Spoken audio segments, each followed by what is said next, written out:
The following is a conversation with Oliver Anthony, singer-songwriter from Virginia, who first gained worldwide fame with his viral hit, Rich Men North of Richmond. He became a voice for many who are voiceless, with his songs speaking to the struggle of the working class in modern American life. His legal name is Christopher Anthony Lunsford. Oliver Anthony was his grandfather's name. So Chris used this name as a dedication to his grandfather and to 1930s Appalachia, where his grandfather was born and raised. Dirt floors, 7 kids, hard times, as Chris says. He's happy to be called either one, by the way. I've gotten to know Chris more since the recording of this conversation. He truly is, as he appears online and in his songs, down to earth, humble, and a good man who deeply feels the pain of the downtrodden. And now, a quick few-second mention of each sponsor. Check them out in the description or at lexfriedman.com/sponsors. It's the best way to support this podcast.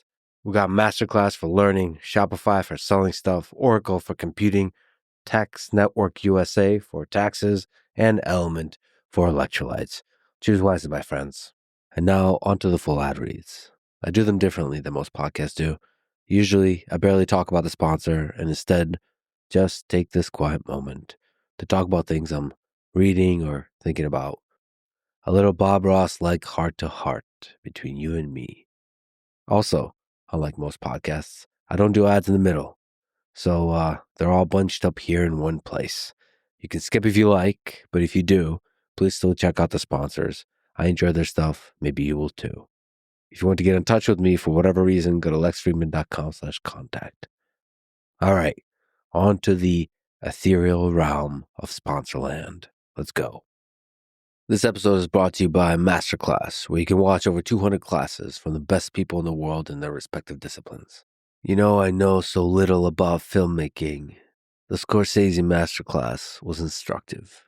Scorsese himself, his approach, his deliberate, passionate, almost bipolar approach to filmmaking and to editing. It's inspiring to watch madness manifest into genius. I think about the hand-drawn storyboards for Taxi Driver. I haven't seen them, heard about them. And that, I think, is the birthplace of great films, is the storyboards, right? Really, it's the vision in the mind of somebody like Scorsese that then is projected onto the storyboards. So the storyboards is just a slice, but that's the first time they take shape in visual, physical reality. I should do that more. I should think in the space, in the realm of storyboards, especially when I try to do sort of vlog, documentary, filmmaking type of stuff. Really inspiring. Anyway, get unlimited access to every masterclass and get an additional 15% off an annual membership at masterclass.com/lexpod. That's masterclass.com/lexpod. This episode is also brought to you by Shopify, a platform designed for anyone to sell anywhere with a great looking online store. I got a chance to talk to DHH, the creator of Ruby on Rails, for many, many, many hours. What a wonderful human being. Genius, but also fun and aggressive in his opinions, and holding those opinions not in a personal kind of way, but in an almost backyard football kind of way. Just seeing who wins with a particular idea, just for the explicit purpose of learning something from the interaction, from the tension between the ideas, from the debate. Such a fun person to talk to. Anyway, I mention it because I think about 10,000 or 100,000 times we give a shout out to to Shopify, because Shopify is really an exemplary execution of a system used by a very large number of people that is built on Ruby on Rails. That conversation, by the way, is just an homage to programming, period. And you can think of Shopify as an homage to Ruby on Rails, which DHH really explains well why it's such a beautiful programming language. Anyway, a lot of love for Shopify to go around. Sign up for a $1 per month trial period at shopify.com/Lex, all lowercase. Go to shopify.com/Lex to take your business to the next level today. This episode is also brought to you by Oracle, a company providing fully integrated stack of cloud applications and cloud platform services. I was just talking to a friend yesterday about the weather in a way that's the most generic of topics, but talked about in the least generic of ways. And the discussion centered around how much computational power would be required to simulate the weather sufficiently to be able to predict it. And I've gotten a chance to talk to a few people who chase storms. They're storm chasers. And they actually have to do this kind of weather prediction. Obviously, with simulation, you have to always choose a level of abstraction. You can't get down to the sort of quantum mechanical simulation. Or if you do, you're going to need a large computer, probably as large or larger than the size of the universe if you want to perfectly simulate a thing. But sometimes a laptop with a nice GPU will do. Anyway, cut your cloud bill in half when you switch to OCI, Oracle Cloud Infrastructure, I believe that stands for. Offer is for new U.S. customers with a minimum financial commitment. See if you qualify at oracle.com/Lex.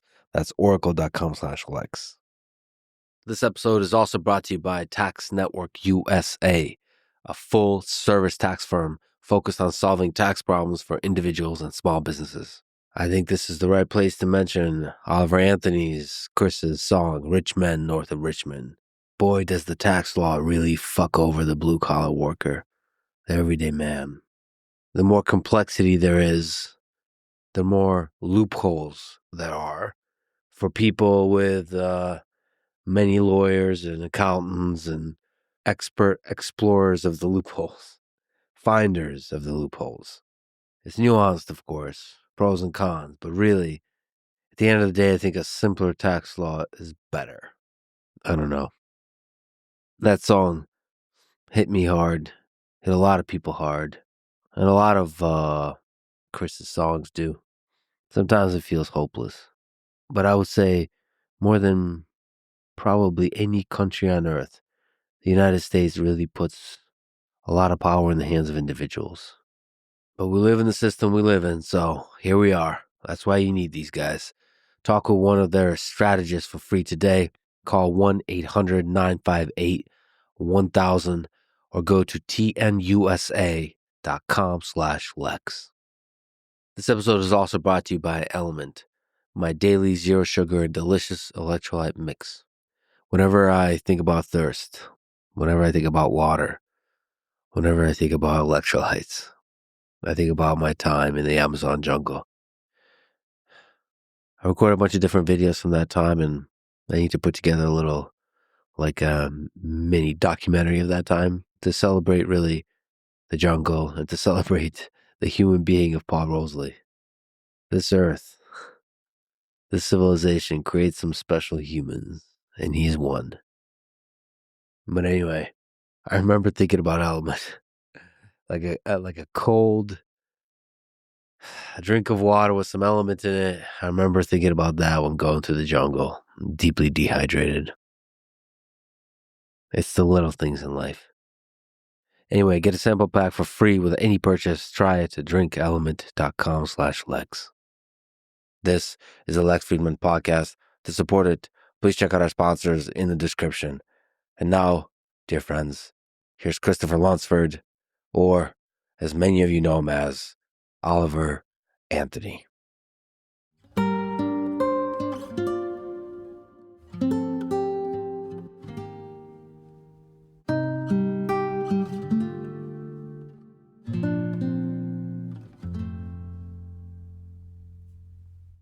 So I was texting you last night, sitting at an open mic, listening to a guy perform Great Balls of Fire. Like I told you, he was giving everything he got for like 5 people in the audience plus me. Well, you were there. I'd have been doing it too if you were out there. Like, oh, that's like Friedman. No, man, he was this big dude on a keyboard, just everything, sweaty, long hair. You could tell like he was there in his own little world. I love the courage of that, of just giving it everything. I don't think he wants to be famous. I don't think he wants anything in life except to be there and to play like his heart out. That's why I love open mics. Like some people still aspire to be famous when they play open mics, but some people, maybe they've given up or maybe they never wanted to be famous. They're just there for the pure artistry of it. So, yeah. And you said you started out playing open mics. What? At shitty bars. What was that like? Well, yeah, real quick before I forget too, a great example of a guy who had that same mindset and was able to maintain it really well is this mandolin player named Johnny Stats in West Virginia. To me, he's one of the best, and he's won all these awards and stuff, and he still works for UPS full time. And like he could go out and tour with it, play mandolin for anybody he wanted to, but man, when you meet Johnny, like you can tell he's just got this this joy in him that I don't think he would have if he. But as far as me with the open mics, yeah, it was just it was a lot of them were embarrassing. There was a couple. I remember there was times where I'd go up and I do like one song. I get like halfway through the next song, and I'd be so nervous by that point. I couldn't remember any of the words. And there's a couple times I remember there was one time in particular that I just walked off halfway through the song, put my guitar in the case, and I just left. I didn't even couldn't even stay in there. Just total, just total freak out. Just embarrassment. And I never drank in bars either. Like I wasn't really a social drinker, so I was just there to try to do the mic. So it was kind of, I was a little out of place anyway. I feel kind of out of place in a bar to start with. So yeah, this is back when you could smoke in bars. There's a whole vibe to it. People smoking and drinking, and yeah, definitely, bombing in a place like that when the audience is like, there's like 5 people and they're bored. Yeah, there was one like that. It was in Matoka. It wasn't that far from where I lived. The place is gone now, but it was about as big as the room we're in here, if that, like the ceiling tiles were yellow from where everybody had smoked in it since the beginning of time. Yeah. But that was my little spot, those little type of spots. You did covers? What'd you play? What was your go-to? Back then it was like, I don't know, Fishing in the Dark, Nitty Gritty Band, or like any of those old Hank Jr. songs, like any of those bar type, David Allen Coe, like You Never Call Me By My Name, any of that kind of stuff. And I haven't even played any of those in forever now, but that was any of those ones where you get people singing along and stuff. That's what I'd always try to do, Yeah, that song you performed, Take Me Home, Country Road. How's that go? West Virginia. Yeah. It's a good song. John Denver was just one of those guys that who knows where he would have went long term if he wouldn't have passed. But it's a fun song that I love. I shouldn't, but I love is what is it? Like, Thank God I'm a Country Boy. I think that's what I liked about John Denver was he was a little bit like, he let himself be a little bit corny in the spirit of like having fun with it. Like, great example. There's this older guy that not a lot of people have heard of named Roy Clark, but my farm's like a mile down the road from Roy Clark's old farm, but he used to be on Hee Haw. I don't know if you ever heard of that old show from like the 60s or whatever, but crazy dude. He could pick any instrument up. Like there's videos on YouTube of him, but he would just sit there and just pick anything up and just rip it to death. But he would always just be real silly about it. He never took himself too seriously, Some people go to the fun place. Some people go to the dark place. Yeah. There's country can do both. You more often go to the dark place to the pain. Yeah, well, especially some of the new songs that are coming out, they'll be probably not. I mean, I don't know what they'll be. I don't know what is country anymore. Anyway, I don't know that many people who listen to the type of music that I grew up listening to probably listen to country radio anymore. Anyway, like I think there's quite a lot of people who've sort of disowned that space. In commercialized country, you only really get what sells, which and a lot of what sells isn't necessarily what matters. Well, you had that whole experience where they take what you recorded and polish it, quote unquote, try to make it perfect, and in so doing destroy the soul of the thing. And so probably that happens with these big artists. They're so famous. It's like a machine. And so what the machine does is it over polishes things. And so the raw like power of the person, the uniqueness of the person, the soul of the person is gone if you do that. Yeah. Well, I think professionalism and like applying the tactics of corporate America to anything that is baseline artistic is not going to end well. They're all individually brilliant, but together this corporate speak comes out. Yeah. Just the soul of the people dissipates. It like disappears. Why are you all pretending that like life is not terrible and beautiful and like you're both scared shitless and excited and this guy's going through a divorce, this person just fell in love, like you're like forgetting the intensity of life with this corporate like 9 to 5 like Hi, John. It's great to see you today. Oh, you too. You as Yeah. well. You as well. But when I look at it, I'm like, why am I whining? I feel like a Bukowski type character because like they're all really nice. They're all good people, but like something is gone when you have this corporate machine. Well, they're there to fill a role contractually, and I think if they bring too many of their human elements into that, then they jeopardize losing their sense of security. And it's all just out of fear. It's out of fear of losing your job. I mean, it's the reason why all the songs say Oliver Anthony and not Christopher Lunsford on them, like it's fear of, it's so difficult to, especially now it seems, I mean, who knows? I was never around in the 40s or 50s to work a job. I'm sure they were probably pretty miserable back then, but they talk about now like how difficult it is, like the impossibility of having a single family household or anything else. But like when you find a decent paying job that you can do without it just torturing you every day, that's a pretty important thing now, like, and so it's pretty easy to kind of turn yourself into a robot for 8 or 10 hours a day out of fear of, it's like, you don't want to be yourself too much because maybe part of yourself isn't something that's accepted in this like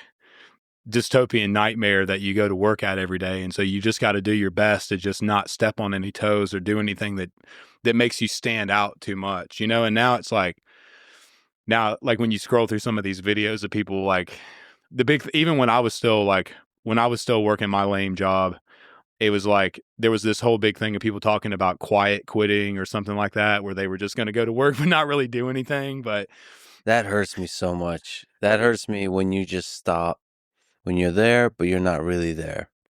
That makes me so sad. yeah, so then they wonder, these companies just slowly kind of fall apart and disintegrate because they're so worried about structure. And like, I mean, God, man, even in America today, our culture has become, because so many big corporations own and manage everything that we live under, like food, agriculture, healthcare, like social media. It's all in corporate structures that it's almost like a lot of the problems we find ourselves in now with society, I think, are like, it's just because of, it's almost like corporate HR has been implemented into our whole thought process of everything. It's like, I think that's kind of what you're touching on, though. It's like, it's hard to be a human and be a good little corporate employee at the same time. And as our whole society moves more into like becoming like basically one big corporation, it's like you don't want to piss the HR lady off, so it's a lot easier for me to just beep boop. We're all sort of just turning into robots, And that's I've talked to great engineers about this. Jim Keller is a legendary engineer. Elon Musk is another example. That you need that, I don't know what's a nice term for it, but you need the asshole because you want to get to the ground truth of things, to the first principle of things. Like, how do we simplify? How do we make it more efficient? How do we move faster? How do we get shit done? And that has no place for this kind of polite speak.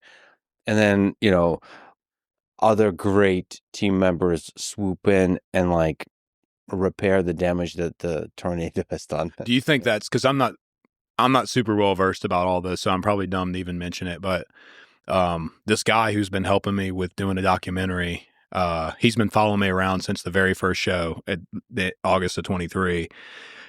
His background was doing promotional videos for Boeing, like for on their new spacecraft to pitch it to whoever.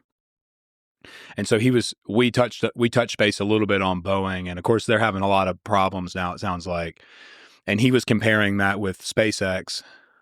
Or with, like that I think it's that exactly what we touched on with that thought process of that sort of dehumanization within companies. I think that's what ultimately causes, maybe, I don't know if there's a connection there or not, but it seems like Boeing is would be more of that. They don't have that tornado. They're very like he was telling me, even just with his protocols and some of the people he worked with, like everything's just very, lightly touch everything. No one, don't touch anything too hard. So it's not just HR, it's just this managerial class where it's like Bob from this department has to schedule a meeting with John from this department and Debbie.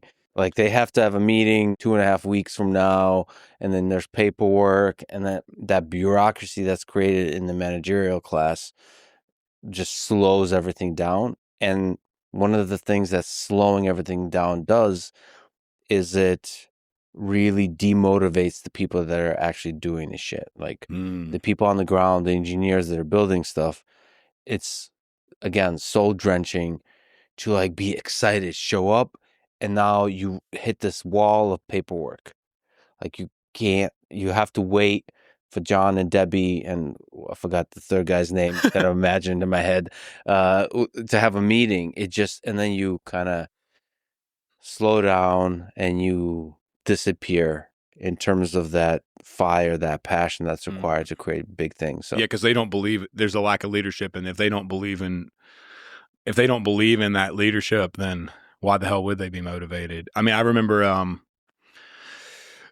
while back watching a Jocko Willink talk about that when he was in leadership, when he was leading his guys. I think he mentions it in his book, is probably where I remember seeing it, one of his books. And he talks about like how important it was for the people under him in rank to believe in the actions he was giving them, even if he necessarily didn't agree with them himself. It was like it's really hard to take orders and go and like to have human spirit, and especially in something that's innovative, and not if you're working for a company where you just think everybody's dumb. I mean, I can certainly relate with that. I mean, God, that's all.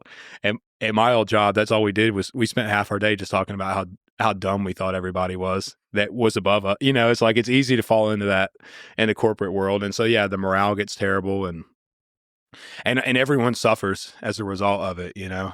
Like the people at the top who are implementing all that dysfunction suffer, and the people at the bottom. It's like, it's not good for anybody. I had thought, now that I'm doing this, that I could escape away from that. But that exact same mentality and that dysfunction and that inefficiency, like I still battle it every day. that's why it takes unique characters to lead the way. Such unique characters are very much needed in the music industry to revolutionize everything, cut through the bureaucracy, the bullshit that ultimately is just a machine that steals money and doesn't get anything done, really. We'll talk about it. By the way, all the love in the world to Jocko. He's great. I've been going through lots of ups and downs in life, lots of low points for myself over the past 3 years, really, but recently especially, and he always texts in this very high testosterone way of like of like, you good, bro? Just checking in. I mean, he's a good man. He's obviously an inspiration to millions of people, but also just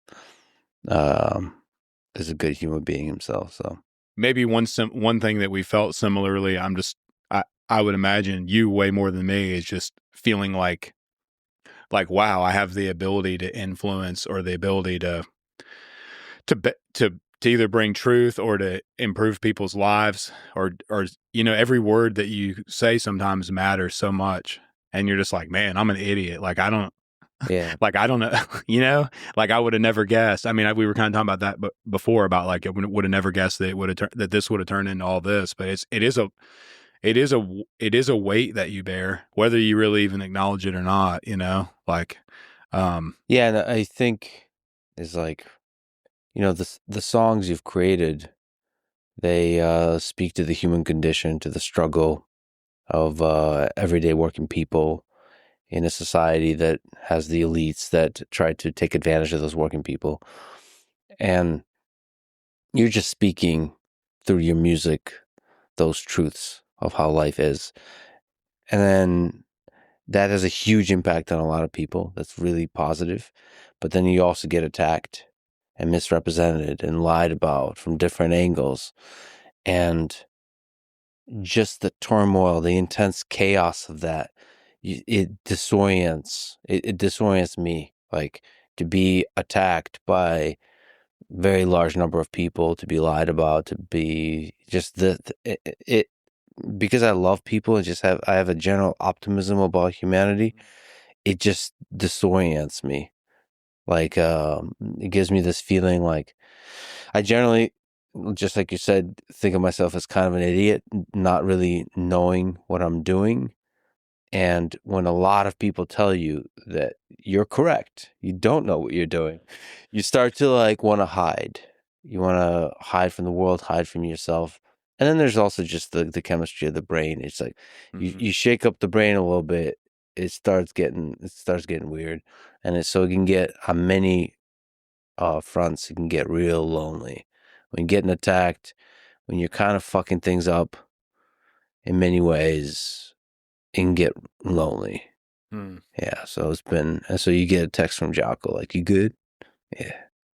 And then I have good friends. Andrew Huberman's been great. Rogan's been great. Well, Lex, however many years ago, was in a different place in society than Lex is now. And so it's like every conversation you have or every relationship you have is inherently different, even if you aren't any different.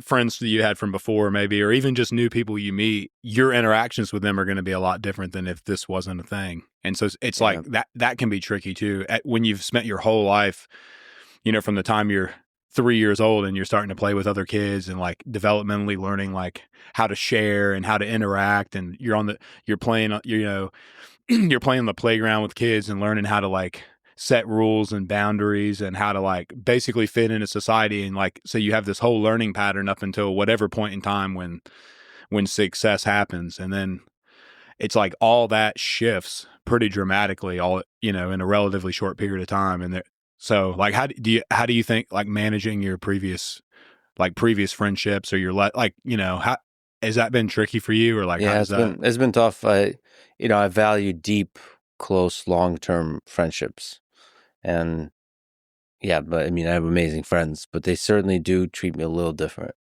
They bust my balls noticeably less. Yeah, and like, you need that sometimes. I not sometimes, all the time.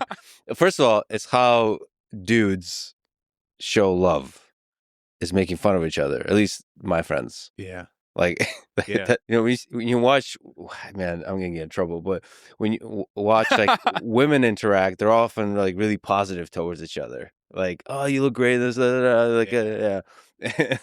When you watch dudes interact, like close friends, they're just like, busting each other's balls nonstop, making fun of each other. And so, yes, that has been a little bit harder. I try to break those walls, but that's why with the famous friends, it's a little bit easier because they can still, like, Rogan roasts me nonstop. so it's and it just feels good. I just sit there and get made fun of, and it's great.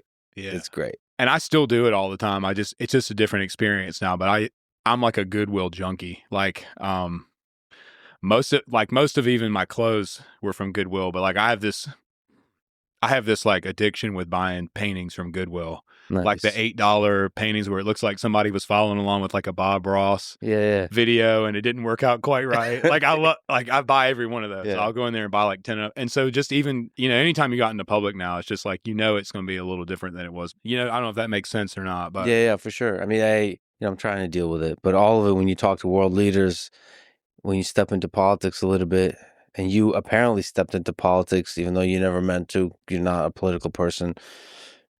That world is like, what the fuck?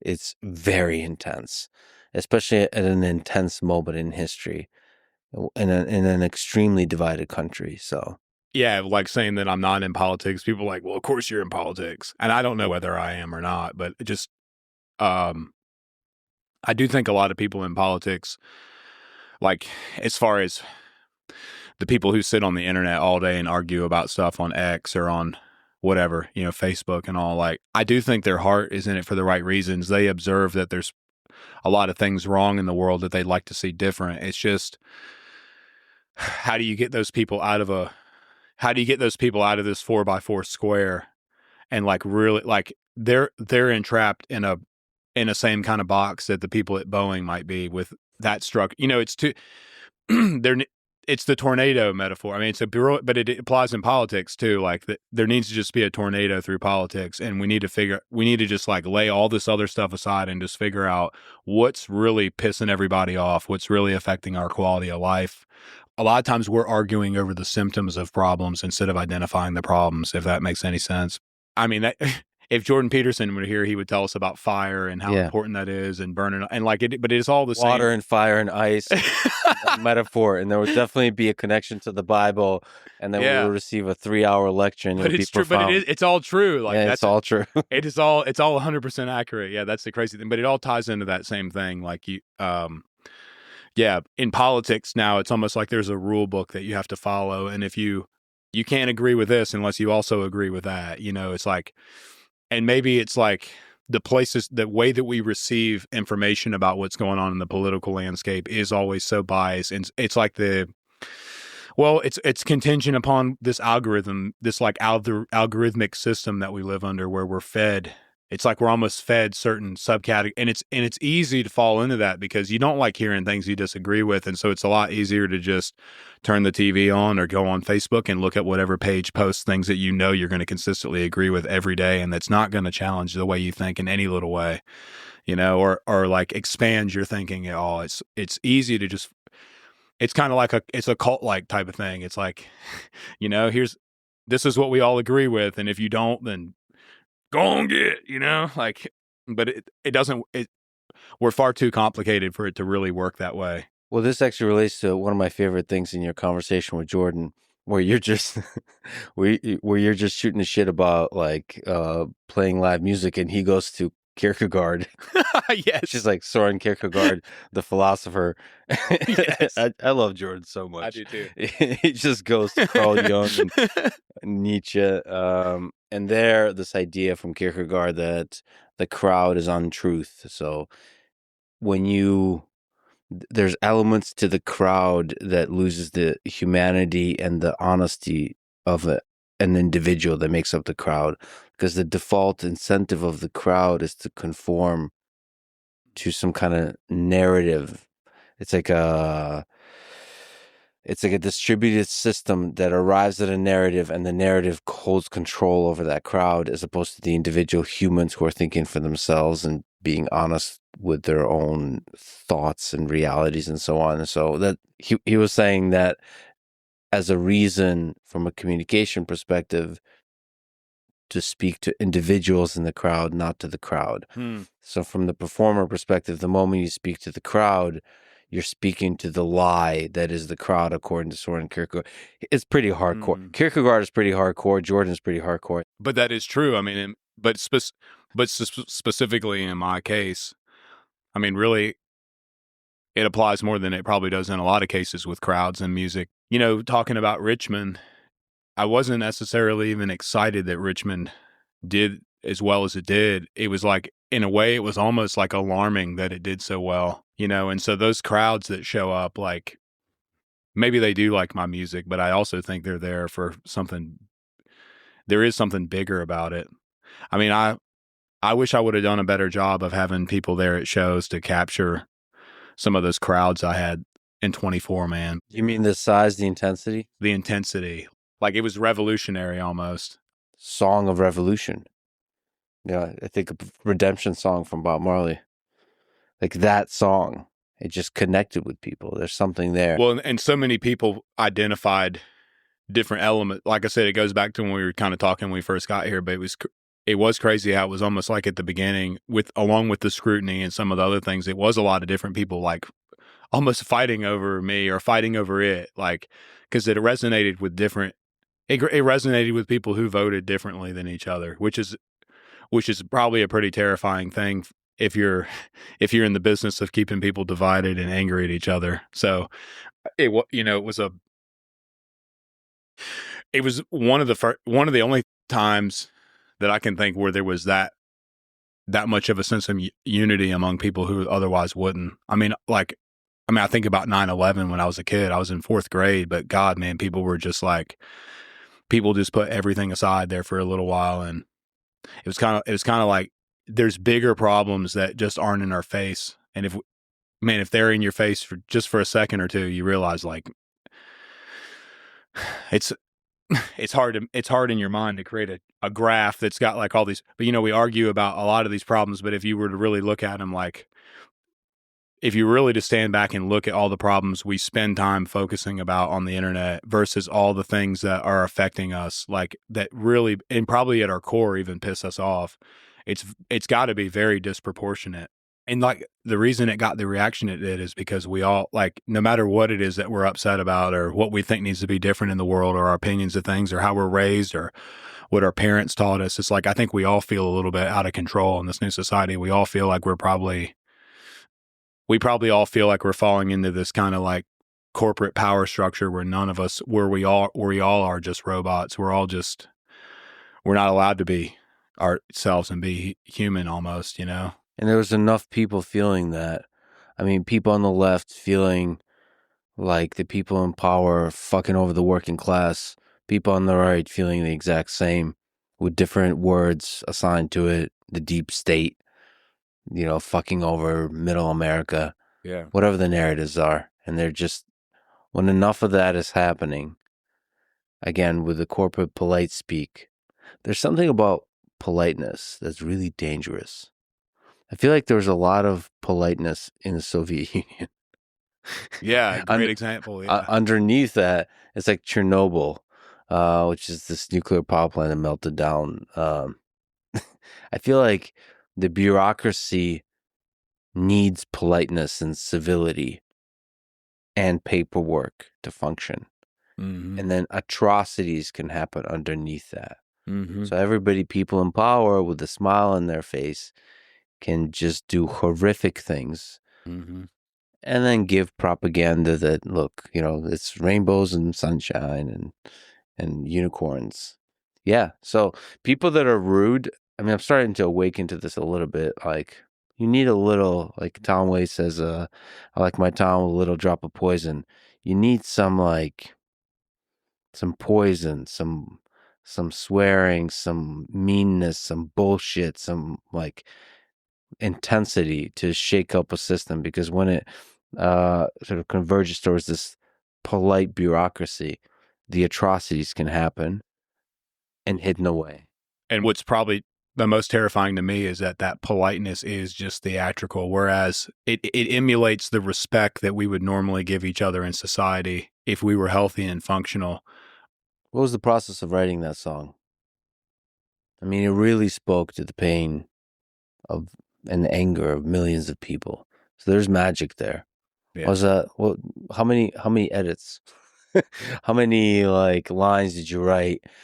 Were there any lines that you were like tormented by, haunted by, come back, should I do it this way or that? Do you have I don't know, can you pull TikTok up on this?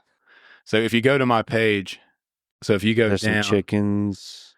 go down pre-Richmond. You can see the original version of Richmond where I put it up. This is so cool to see the evolution. There it is. Okay, so that's if you play that, that's.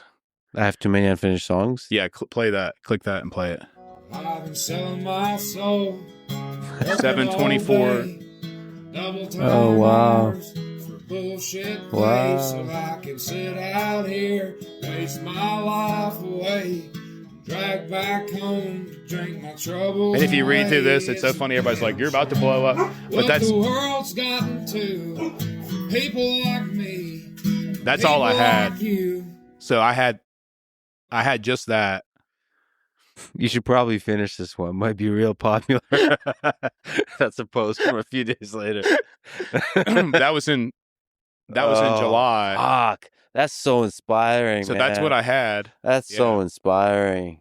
That's what, like a couple of weeks before you posted the final. Well, verse. that's all I had. That's all I had written at that point. Like that in my mind. That's the inspiration for the song, was that little bit, and I wrote that just because I was on job sites all day, and going into like all these just terrible places to work, like dealing with different contractors and stuff. You were talking about wanting to go and talk to blue collar people and all. It's like, that's what I did for work basically for 8 years, was build long-term relationships with people in blue collar. I was in the industrial space. So I'd talk to 20 different people a day, you know. When you sit in a job site trailer and talk to a group of dudes, like, and you're not there with some news camera, you're just there as like a random dude. Like, you hear so much about what really goes on behind the scenes of the structure of what builds this country and keeps it going. And I think that's probably what it was. It was just it was how I felt, but also how I guess a lot of other, like, you know, it was just, I don't know, it just seemed like the truth. So you jotted down even to the details, like in a notebook, like those words? no, it's always just on my phone. I would just keep recording I would just keep, you know, like, so if you were to go back to TikTok, like, and look at any of those original videos, so like the songs that ended up charting, let's say, like the ones that were on there that charted with Richmond, like this, I've Got to Get Sober. So literally, That's a good song, yeah. So literally what I did was this video I took at my property. This is my carport where my camper was. Mm-hmm.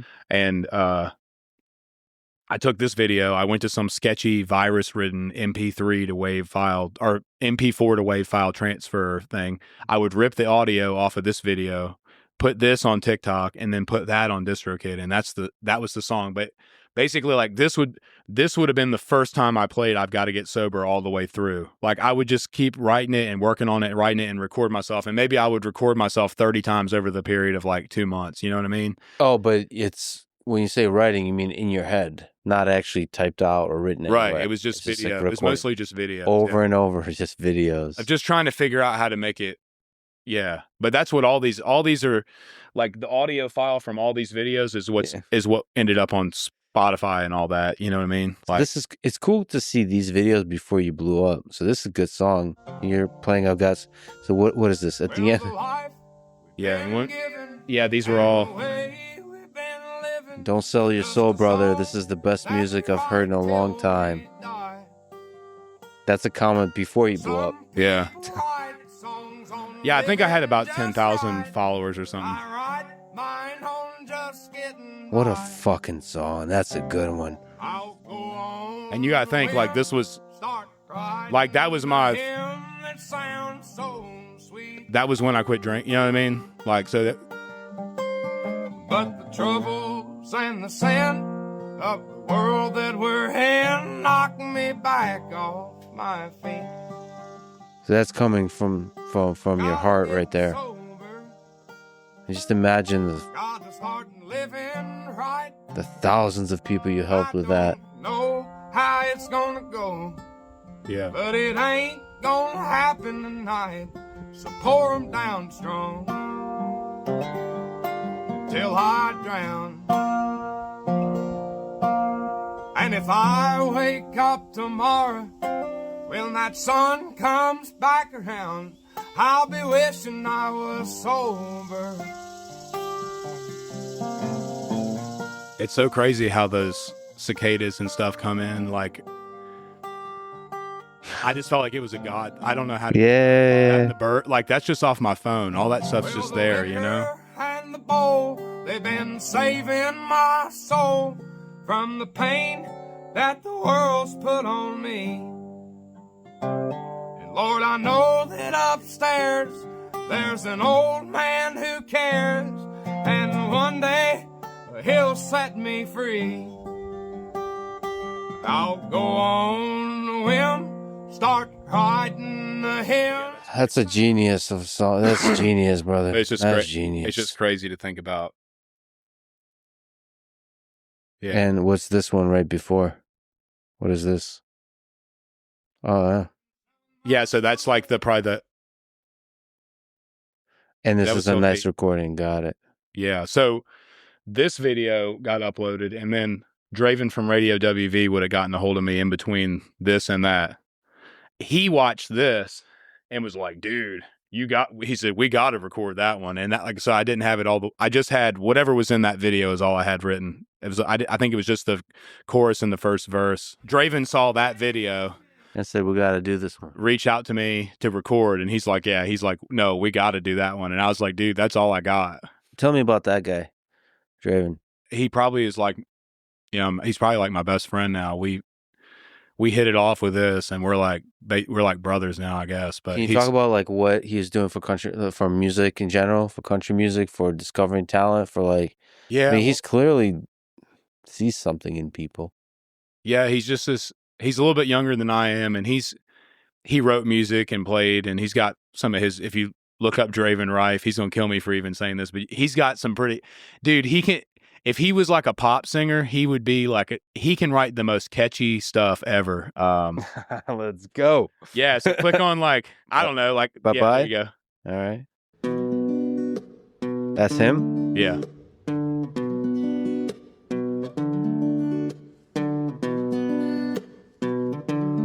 Where's this from? 5 years ago. I was feeling on my way. I was 10 years old, walking underneath the blanket of West Virginia snow. Then I walked right by, no trespass sign. Yeah, the grass looked green across property line. Bye bye, bye bye. You know, he could probably do, if he does like, he could probably be real famous. Well, he's got a certain look. That dude will sit there and he'll just like, we'll just be sitting there at like 2 a.m. and he'll just all of a sudden do this little thing. And he's got like the most amazing first part of this like song, or we just started to co-write together like in the last few months. So I'm really excited for that. But if you go to this is really funny too. I'm sorry, Draven. I love you, man. So go to videos and go to oldest first.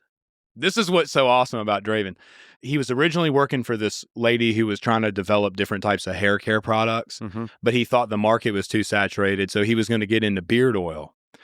So he created Radio WV as like a fake plug page for his Burly Boy beard brand he was working with. So like click, like if you look at like that very first video, it's like it's got all his beard products. And if you look, there's multiple ones like that. Yeah.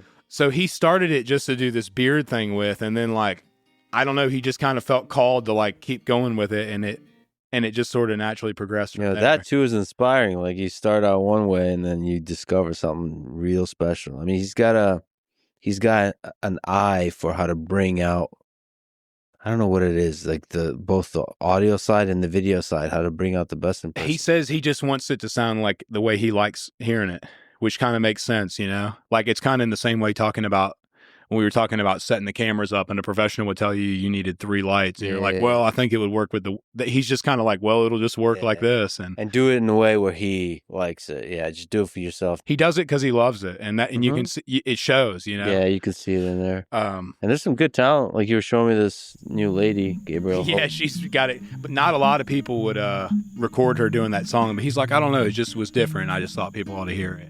But it was a blessing that he came along when he did. It was like, it really changed both of our lives. We got to talk about that. So you posted the song Richmond, North of Richmond on August 8th, 2023. I remember I was at work that day when it went up. Yeah. So it blew the fuck up, straight to number 1 on the charts, tens of millions of views and listens. And a few days later, on August 17th, you made a post that I thought was pretty gangster. It was beautiful and gangster. So one of the things you said is, it's been difficult as I browse through the 50,000 plus messages and emails I've received in the last week. The stories that have been shared paint a brutally honest picture. Suicide, addiction, unemployment, anxiety, depression, hopelessness, and the list goes on. And then you went on to write, people in the music industry give me blank stares when I brush off $8 million offers. I don't want 6 tour buses, 15 tractor trailers, and a jet. I don't want to play stadium shows. I don't want to be in the spotlight. I wrote the music I wrote because I was suffering with mental health and depression. These songs have connected with millions of people on such a deep level because they've been sung by someone feeling the words in the very moment they were being sung. No editing, no agent, no bullshit. Just some idiot and his guitar. The style of music that we should have never gotten away from in the first place. So, huge props for that. For walking away from lucrative multi-million-dollar record deals. And I'm sure the money that was just coming your way. Huge props. You know, moments happen where, you know, the world tests you, and integrity is what you do in those moments. So huge props for that. What was your philosophy? What was your thinking behind that? It was all those messages I got. I mean, you can see it in the comment sections of a lot of the videos after everything happened, but people just like felt this spark, like, wow, like maybe we actually have a chance to, like maybe we actually do have some kind of power, you know? Like those people put that song there, nobody else. and like gave me the opportunity to make, even without signing anything, I was still able to make millions of dollars and have financial freedom. And like, I just felt like, if I was going to do anything like that I'd be betraying, like I would be taking those people and almost betraying them somehow, you know, like, I hate the big machine just like everybody else. And the last thing I'd want to do is ever support it or be a part of it. Like, I want to watch it crash and burn, you know, like. See, this is the really important thing, is whether it was betrayal or not, we'll never know. But you felt that it was, and to have the integrity to walk away from the bag of money when you felt that way, that's fucking epic. It was also, you got to think, a couple months before this, like, of course I had a wife and kids that I loved, and like I had a lot of really important things to live for, but I didn't have a whole lot to lose. Like none of this was even really real. Like, I didn't care about that. Like, I didn't care to lose this just as quick as I got it. Like, this didn't mean anything to me. It just meant something to me that like, that I could do something for, like, it's like, even if I'm not smart enough to figure out how to fix some of my own problems in my life, the fact that I felt like I could help fix somebody else's, like, that meant a hell of a lot more to me than that's what I didn't want to lose. I didn't want to lose those people's trust, or like feel, you know what I mean? Like, yeah. And so I've just tried to make every decision around, like, as best as I can, like what I think the right thing is to do. And who knows what the hell the right thing is to do, but I just try to follow, we all have that little voice in us like that. We all have and I think sometimes we mask, it's hard for us to listen to that little voice, whether it's like, whether it's our gluttony or our lust or our, we numb ourselves with medications or with alcohol, or we scroll on YouTube for 4 hours a night, and instead of, because we don't want to listen to our conscience. But there is this like very intelligent, discerning thing inside of us that's able to tell us what's right and wrong, and it's a spiritual thing, I guess. And I just try to listen to that when I can. I don't know. I just still feel like I haven't done enough. I think you did a lot. I think you're an inspiration. You've helped a huge number of people, and you're also an inspiration to the other side of it, which is the artists and just the humans, to have integrity. I don't think people realize how much of a test of integrity fame, money, power also is. Rogan and I talk about this quite a bit. We get to see, I mean, Joe especially, but I've had a bit of the same. You get to see people become famous, and you get to see how they deal with that. And it's not easy. A lot of people will sell themselves a bit, sell the soul a bit, give away a bit of their integrity, of the spirit that made them who they are. You get caught up in the wave of it, And so to keep on holding on to that, that's a powerful thing. That's a really, really that's all I thing. got, though. Yeah. When you lose that, what the hell are you like? And you see it, like, you see these celebrity people that just like fall off they go off the deep end. It's like, you have to have something in your life to keep you centered, and to keep you, your whole perception of reality, and like your just existence in reality is all contingent upon this sort of like this center that you exist in. And you have to, if you don't have that, then you're just flying through space. I mean, we're all just riding on this rock that's going who knows how fast. Mm-hmm. You said something, I think, to Jocko that I really liked. Everything that has purpose behind it comes with risk. So there in that moment, I mean, you're taking a hell of a risk. I was terrified. I talked about this a little bit with him too, but I was terrified to even put the song out. Like, I knew I was going to be the subject of scrutiny and judgment, and I knew people were going to, like, I kind of knew all that was going to happen. I was like, going back to that, talking about crowds, like, to stand in front of thousands of people and everybody be in some sense of unity. Like, a lot of times when I end the shows, I'll always end with this statement that just says, no matter what, like, no matter how you feel when you go online, everyone feels so small and insignificant and powerless. But I just say, no matter how they make you feel online, or when you turn on the TV, or when you look at polling numbers or whatever, like when you just look at all this trash that we digest every day, like there will always be more of us than them, and all that. But like to see just to see the light in people's eyes when you say that. But the truth is like, and it's like, who is us and who is them? And it's like, us just represents humanity, and like, and all the things we talked about so far, like just, the fire and the chaos, but also the love and just life. Life is just such a crazy, complicated, beautiful, disastrous thing. And then them is like, it's the power structure. It's that same terrible side of us that created things like the Soviet Union and is ultimately what's created this monster that we all live under today, which now doesn't just exist within the confines of the Soviet Union, but seems to almost be a global epidemic. And then that song became the rebel call against that, against the power structures that creates that.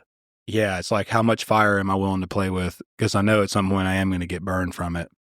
I just pray a lot that God, I don't have a lot of self-worth in myself anyway, so I don't really care what they say or do to me, or I don't care, like, I don't even care if I die, whatever. Just just protect the people I love is all. That's all I ask of God. I have this dream of just creating this parallel system that sits beside all these stupid systems that we live under, that are all sort of engulfed in this thing that we talked about at the beginning, this type of structure, where we're all just robots. And it's like, if we hate, if we hate the way music is, and all these artists are complaining about the way the venues are monopolized and the ticket sales are monopolized, and let's just go find other places to play music, because there's so many people hungry for music in places that don't ever get it. And if you look at it, there's so many passionate people that are fighting all these different causes, like just in food. It's the word they use for more or less starvation. It's a more polite, it's called food insecurity. But if you look up just in Virginia, just where I live in Virginia, in the rural areas, how much food insecurity there is, and how many empty vacant farms there are. It's like, this is an obvious problem that we should be on Twitter talking about nonstop. Like, this is like, everyone has to eat, It don't matter what you vote for, or what you look like, or any of that crap. You can,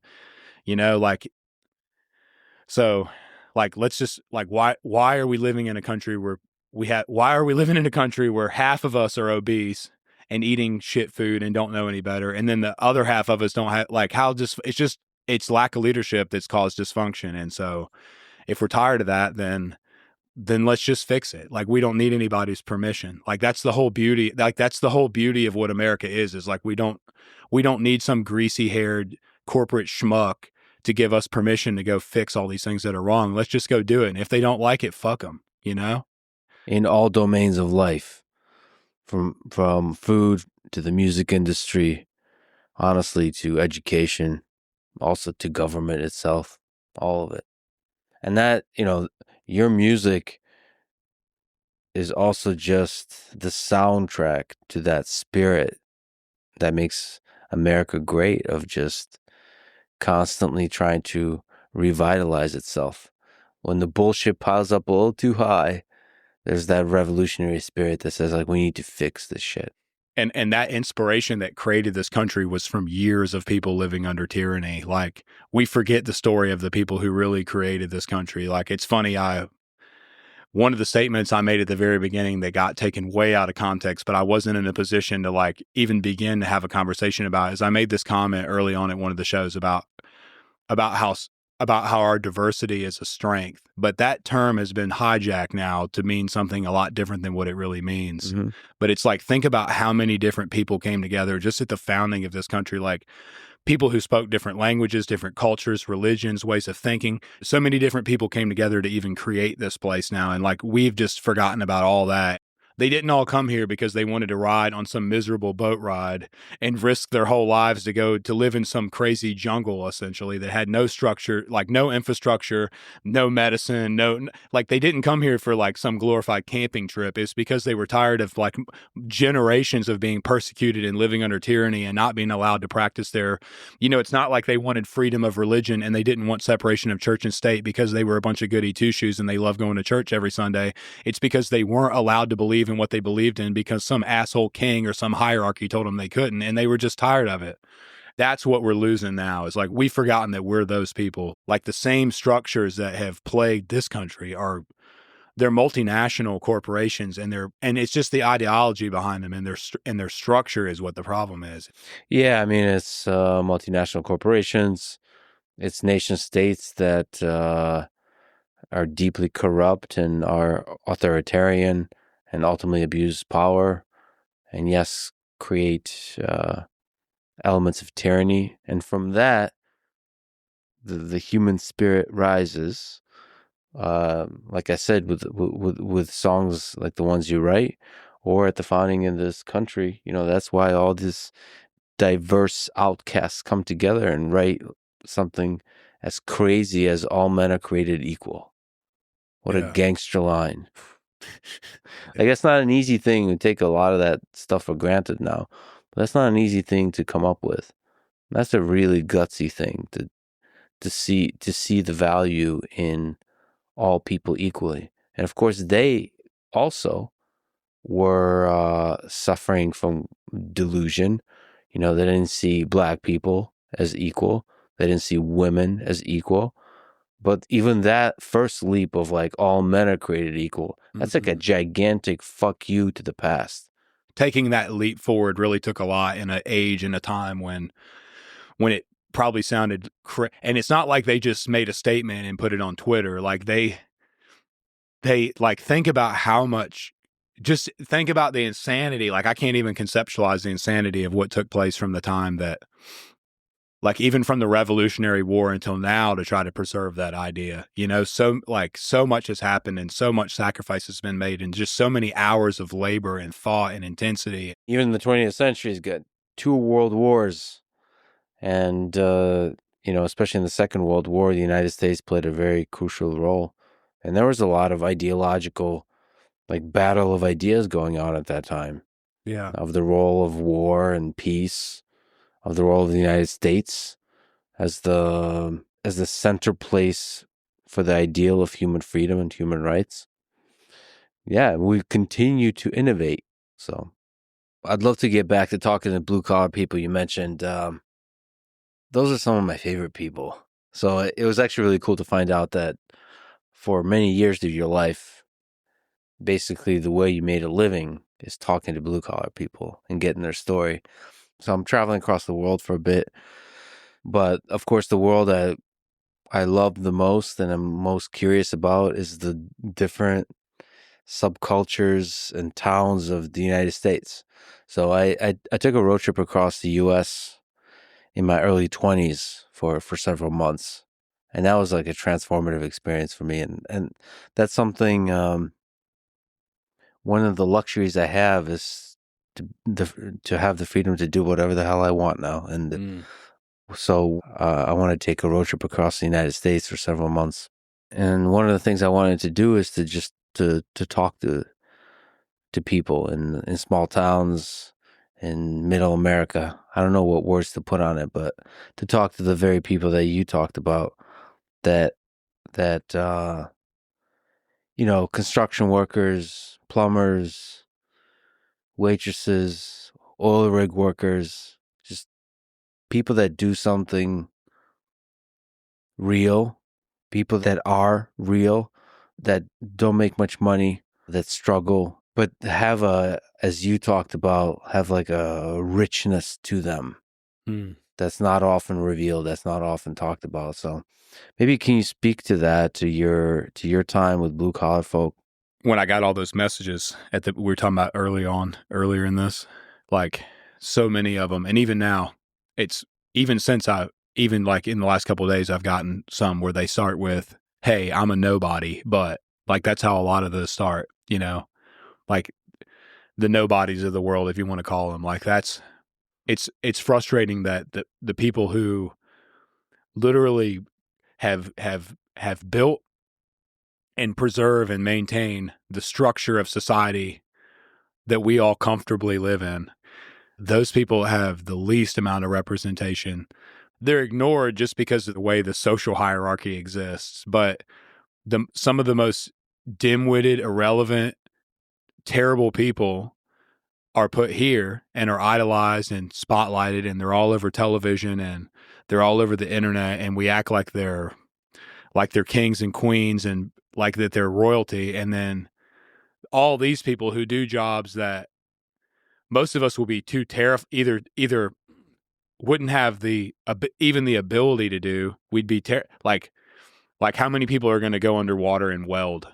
But if we didn't have underwater welders, like one of my best friends, whose name is also Jocko, funny enough, the dude works 70, 80 hours every week. He's on the Chesapeake Bay tunnel job now, but the dude's gotten on heights that I couldn't get on. He's went underground places I wouldn't go, and nobody will ever know. Like nobody even knows those people's stories or what they went through or like the kind of lives they lived. And they're like the people who create the fabric of society, and even the waitresses and the waiters and like all these factory jobs that I worked in, all those people, like you talk about the craziest place I ever worked and the craziest people I ever met was this little place called Perfect Air in Marion, North Carolina. And it was this commercial air conditioning factory, which is, I think, closed now, but they didn't pay very well. And so everyone they hired was either people that had criminal backgrounds who couldn't get jobs elsewhere, or idiots who dropped out of high school and couldn't work elsewhere like me. And so I was 18 years old working in this place with people who were mostly in their 50s and 60s. But you want to talk about being exposed to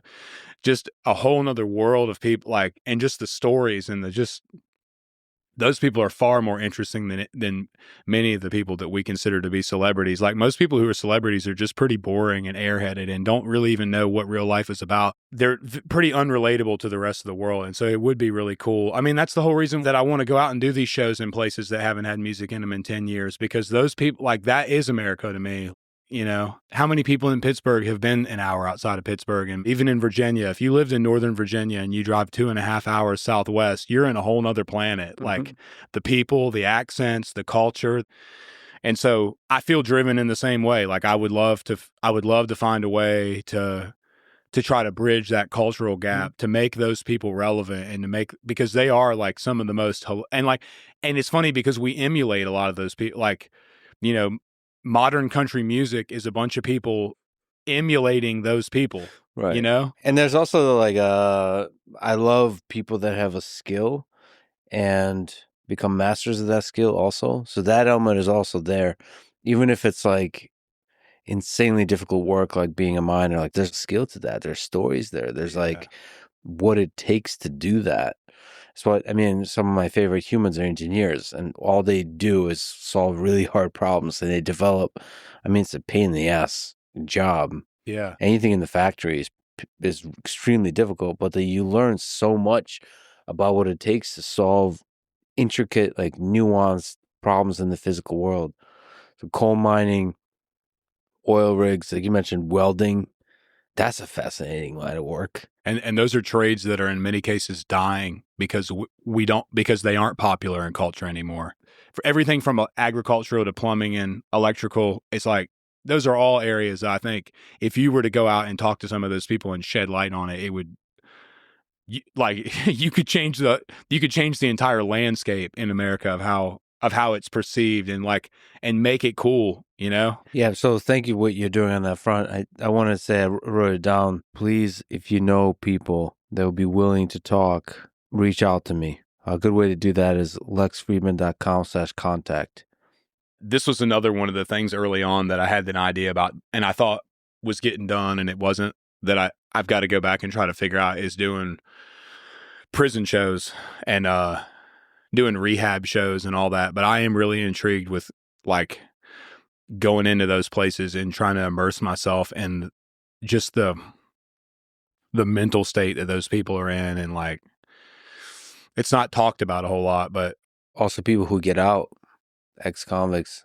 I mean, that's a hard life. That's just a hard life to try to reintegrate back into society. Yeah. And a lot of those people at Perfect Air that I worked with, they almost all were in some form of legal trouble. Like there was a lady that worked on the assembly line beside me named Denise, and her and her husband had been manufacturing methamphetamine, and he took the fall for most of it. She only had to go on probation. He was still in prison. But man, like Denise was a very sweet lady, and like aside from the meth manufacturing, like she was like great, yeah. and just such a character, like in such a good way. And so it's like, yeah, just Denise, lexfreeman.com/contact. Let's talk. I mean, yeah, like both sort of the plumbers and the coal miners, and Denise with the old meth habits. I mean, they're walking the line of like, surviving is hard. yeah. So you have to do a real hard job, and then you also have to live life, which is in general hard. Divorce, kids, people die, you lose like the medical issues, and that can destroy you completely. All of a sudden something happens, you can't afford it. The insurance system destroys people, all of that. So you have to somehow navigate life while working your ass off in a real hard job. And those people, they have stories. That's a real pain. And from that pain, from that anger, that's where Richmond, north of Richmond, that you could just feel their pain come through with that song and with your other work. So that, like, there is a landscape of suffering. Yeah, it doesn't have to be that. We don't all have to be that decentralized either. Like if there is that much commonality among people, which I do believe there is, like just innately in suffering and yeah, like there's a guy in West Virginia that I talked to that he's got a piece of property beside of mine that he was interested in selling, but the reason he's got this dream of opening like putting some cabins there and renting them out for people to come Airbnb. He works at Lowe's full time, but his son's like 19 and has got this heart surgery he's got to have. And so he's trying to sell the place for that. And just that guy and all you'd ever see him as is the guy that works at Lowe's, like pulling lumber or whatever. But he's got this very insanely complex life he's trying to manage. He doesn't want to lose his son. Like he's just going to sell everything. And like at one point in time, maybe the church served that role of like when people really fell off track and they didn't have a support system and they were like on this tiny boat out in the ocean, they figured out some kind of way to rally. In my mind, that's like the dream of all this. If I die and there's any like legacy left or anything done, it's like finding a way to take all the people that fill that role and organizing them and empowering them and protecting them. It's rebuilding the community, but in a real way, not in like this fairy tale bullshit. Everybody's going to love each other and we're all just going to be one big happy family. Like everybody's still going to get mad and hate each other in certain ways. And that's good. Like we need those tornadoes. Like you said, we need people pissed off and angry and we need people to feel like they can be angry and open about things that are wrong. Like people should be able to speak their mind and we shouldn't all just kiss each other's ass and we shouldn't all just pretend to be overly polite and say, hey, Debbie, you have a good weekend. Like you said, like we need all this controversy and this turmoil and like we need the hell of what that side that the internet brings out in people, but it just needs to be in real life and it needs to be in a way where we're all like, we all are at least chasing the same common goal, which is probably that we don't want to starve and we want to have decent health and we want to be able to like provide a decent life for our kids, or at least we just don't, we just want to live a decent life. Like, I think somehow that fixes what you describe, like the people who fall in despair and are isolated. And it's a terrifying world to live in. It's that principle. Again, I need a phone a friend thing where we can just keep calling Jordan for all these things. But like he explains, there's this principle in the Bible about those who about it, the more you have, the more you'll receive, and the less you have, the less you'll receive, kind of a thing. And it's just a universal law in society where it seems like the lower you get to the bottom, it's almost like the more like the less resources you have available, and the less friends you have, and it's like you just the further you go, snowballs into where it's like people just hit rock bottom, and then what? It's like when you get out of prison, what are you supposed to do? Or when you're a veteran with mental health, like what are you supposed to do? Like in my mind, that's what the church is supposed to be there for, is like, but obviously it doesn't fill that role anymore. To some people, at least religion does a little bit. It gives it's at least a foundation of community, a foundation of hope for people and when they're really struggling. Yeah. You got thousands of messages like you talked about from people. You gotten to talk to thousands of people about their pain. Through your work, through your music, you've been an inspiration to those people to find a way out of the pain. Can you tell the full story of your own lowest point? Before all of this, before the music, before you blew up, can you take me through the story of the depression, the drinking, and just the roughest times in your life? Sometimes it's not even, it's funny, but it's almost not even where you're at in life. It's where you perceive yourself at in life and what your goals are moving forward. And I think like, I dropped out of high school at 17, basically ran away from home. I have always had this authority problem. And so I just didn't want to listen to my parents. I didn't want to go to college. I just wanted to go move into the mountains. I was running away from responsibility, I guess, is what I was doing, And so got this girl pregnant, had my first kid when I was 18 or just about to turn 19. And like I said, I'm working in an air conditioning factory with a bunch of convicted felons. And so from there, everything was just reactionary. I never really had a plan. I would jump from job to job, just like most everybody else. I don't know. I just got to a point where I guess I just quit believing in myself. And I knew that I wasn't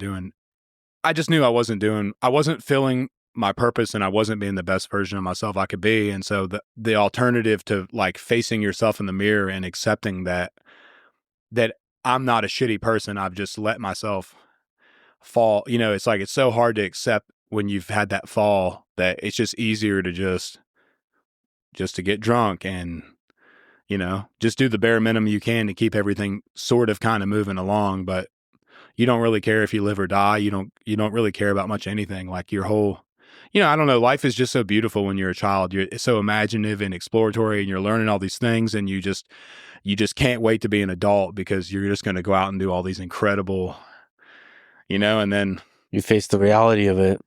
Yeah. And the pressure and the fear of failure. Like I think maybe even my own fear of failure is what drove me. And, but yeah, you think negatively about yourself for so many days and weeks and months. And you don't even have a real self-awareness of like what you're doing or how destructive you've become, but you always have that discernment in you, that like that conscious, that little voice in your spirit that is letting you know you're messing up, Mm-hmm. I was almost like, I was wrestling with myself, And so I don't know. I just got to a point where it's just like,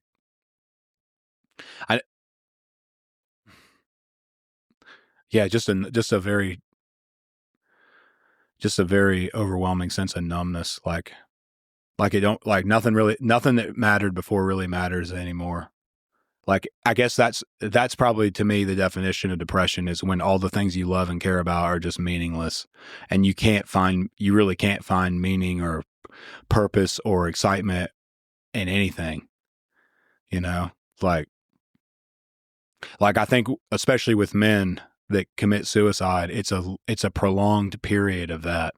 It's not like they just wake up one day and they have a bad day and they kill themselves. It's like you self-reflect negatively about yourself and your life and you don't do the things that you're supposed to do every day for a long enough period of time. And it's like pretty soon you've built this whole mountain of mismanaged, neglected stuff, for lack of a better word, like this mountain that you have to climb back up in order to fix all these things that you should have been doing all along. And then on the other side of it, it's like, well, I could just die. Like that seems a lot like it's almost like I think from a man's perspective, maybe the friends that I've had that I've lost, it seems like a lot of times you think you'd never see it coming, like, I don't know, maybe that's a general thing with, it seems like a lot of times men mask that better and you don't pick up on it as much. But I think it's like you just dig yourself into a point to where it's like you have a mountain of responsibility in front of you that you haven't faced, that you don't know how to face, and you haven't been able to do so for a long time. But there's this really easy detour, and it's just, putting your big toe on the trigger. And it's like, which one of those are, I don't know, like they both seem, but at that point, your perception of reality is so distorted that like you don't, all the things that would normally compel you to move along, like your like love and joy and like your drive, your drive to be that, none of that really, it's not there for you to even contemplate, if that makes sense. It's like that part's is almost like, at least for a little while, invisible, and all you see is fear and responsibility and just this, like I said, I just envision it like a mountain that you don't really know if you're even able to climb, and then the other option is just, so I think that's probably where a lot of people go, and that's probably where I was just like, Yeah, I mean, it's not just responsibilities, the immensity of it, the mountain. And I think you're accurately describing how it happens, which is gradually. Yeah. Seeing yourself in a negative light over time slowly suffocates you. And then the burden of the responsibility that piles up. And unfortunately, of course, one of the ways out is to pull the trigger. And the other way out is the Jordan Peterson, back to Jordan, sort of one gradual step at a time, like make your bed. Mm-hmm. It's like start climbing out, like the responsibilities before you, one at a time, every single day, just climbing out, and have faith that it will work out. That was what was so powerful for me about just beginning to open my mind back up to reading just a little bit of stuff, like a little bit of stuff from the New Testament that Jesus said and some different perspectives and teachings. But like, an apostle would be in prison, like basically being tortured and facing death, but like just overjoyed in writing about talking about, it's all about your perspective of things. Like I said, like that's why I never could understand why, like celebrities or professional, I mean, giving one example of many, like a Kurt Cobain type scenario where you have a guy that's just immensely talented, just will always be loved by plenty of people. Like I never could understand why that guy. There's a ocean of quiet suffering in a lot of, and I think it is disproportionately in a lot of men, and they hide it well. That's why blue collar workers have such a high suicide rate and all too, and why it is so important to talk to those people. And yeah, it's you can see it in the eyes, and there is a lot of pain there. Without trying to open up too many doors, I think that's probably the best way I would describe it, is just a series of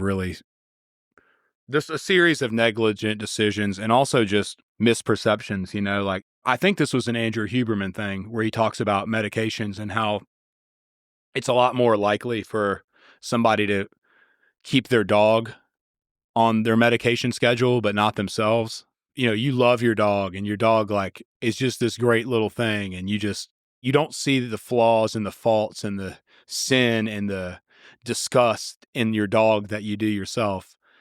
So it's much more likely for people to make sure their dog has their medication every day. But like, there's this alarming statistic with just the amount of people that don't even fill their prescriptions they need filled or take care of themselves the way they do. And then that also, like over time, like if you quit taking care of yourself and you're not in good health and you're not in a good routine, you're not like a long series of doing enough of those things like you do, it's easy for you to just think that your self-worth is zero. Because if you're not even willing to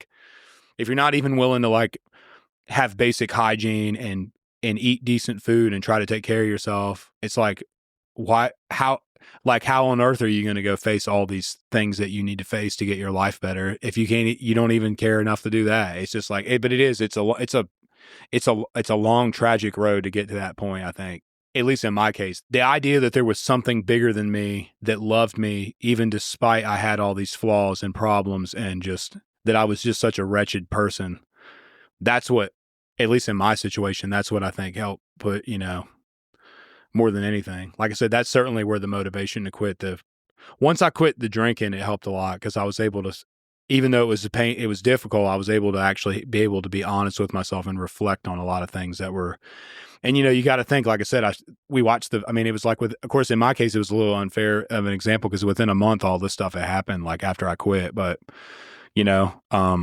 I see it in my friends that have quit and have tried to turn things around. And it's like, it is the most beautiful thing in the world to see somebody like come to life again after being in one of those. You're able to like sort of like escape this shell of all those terrible things. And even if you are still in a bad position and you got 30 grand worth of credit card debt and you're working some shit job and your car doesn't start half the time. And like, your girlfriend left you for some other dude, and like, don't matter what it is. Like if at least that little glimmer of hope, that like that faith that there is a chance it's something greater, like that'll push people. You can push a mountain aside with that, like you can do anything with that. And I think it's also good. I think it is important to have a good support structure. Like when you get to that point, I don't think anybody should have to face that stuff by themselves. And there's plenty of other people out there that are in the same position. And I think that's why it's so important for us to try to get reconnected on a personal level and not just through digital communication, because like all we see of each other online is the good stuff. Yeah. Very rarely are people posting on Facebook talking about, how could you even, it's like all you see is the best of people, but I don't think we realize that we're all going through a lot of the same things anyway, the low points and stuff. Guess what happens when you either lose your job or can't quite figure out a good job and you're not making that much money, or you're basically broke, and you have a girlfriend that's not happy about you being broke? She's going to leave you. Or if it's a wife that could face divorce, and like the breakups and divorce can break a lot of people even when they're doing well. Yeah. And now when they're not doing well, that's a rough one.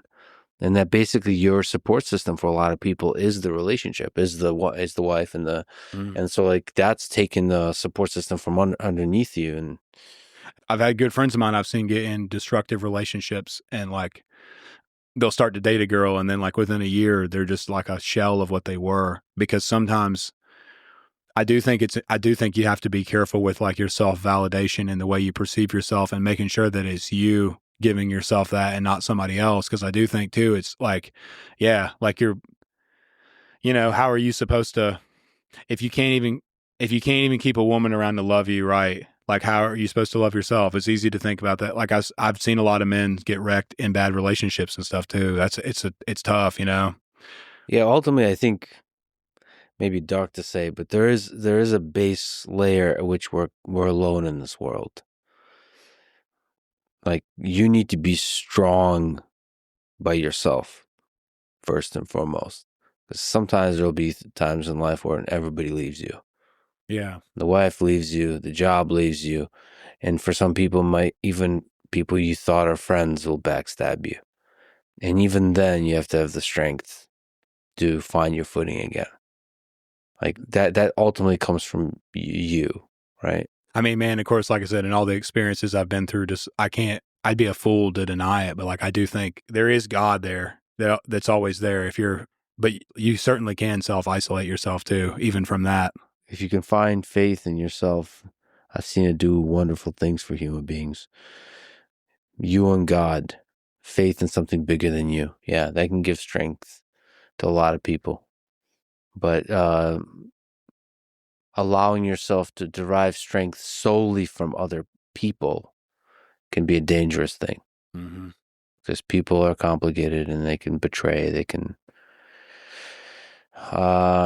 just like they can fill your life with love, they can also destroy you. That's also the beautiful thing about life. Yeah, it is. You make yourself vulnerable to other people. You form deep relationships. That means they can also destroy you. So that's life. Yeah. That's what makes this whole thing. And then you write really great heartbreak songs. Yeah. People, there's something valuable about people fucking you over and hardship and all that kind of stuff. Even the best of us have terrible parts of us. Like we are all flawed inherently because we're human. And so there'll never be another Garden of Eden on earth, like figuratively, where where we all just live harmoniously and everything's great and happy and wonderful. But it's those basic principles that you talk about, like love and those relationships and those connections that we have that make it all. Because think about it, I mean, like in a lot of cases, it's like that's the position you get in when you get so depressed and you get so low. It's like, what's the point in even doing all this? Like it is just for anyone. It's just so crazy, overly complicated and exhausting to live, isn't it? Like even in this modern society where we have all these wonderful little conveniences and we can just have food delivered right to our door if we want and all this kind of crap. It's like people are still like more depressed now than they've ever been. And like all the mental anxiety and all the mental health stuff is just probably just as prevalent as it's ever been. It's people talk about money not making you happy. And, you know, it's like it's easy when you're broke to think, man, if I had some money, and of course, financial freedom is what you're really looking for, not like an abundance of wealth, but the things that we talk about that make life worth living aren't things that you can buy. They are things that you obtain through relationships and love and life. And so it is just an infinitely complex and crazy thing to think about, but it's like, that human component of us is what's so important to our long-term existence, like our ability to have connection with each other and the joy we find in that, the purpose we find in that it's not anything that's replaceable with anything, you know? Yeah, I've seen that with just seeing the effects of war on the people. And basically war strips away everything. You lose your home, you lose everything. And you get to see what's actually really important. And that's the other people in your life, friends, family. It's almost cliche to say, but it's the people you love in your life that make up the essence of what makes life worth living. It's not the homes, the material possessions, even the job and whatever else. It's the humans.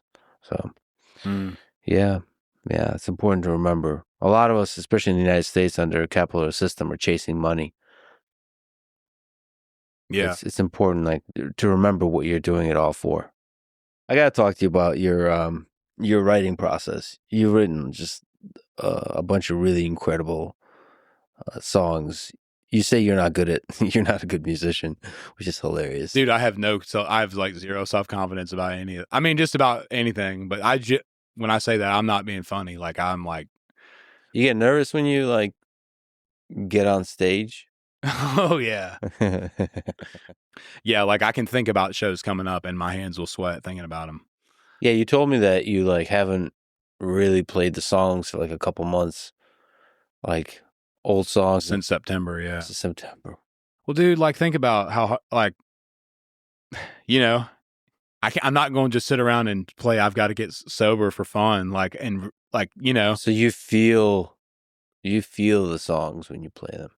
Yeah. Yeah, man, that's rough. That's rough.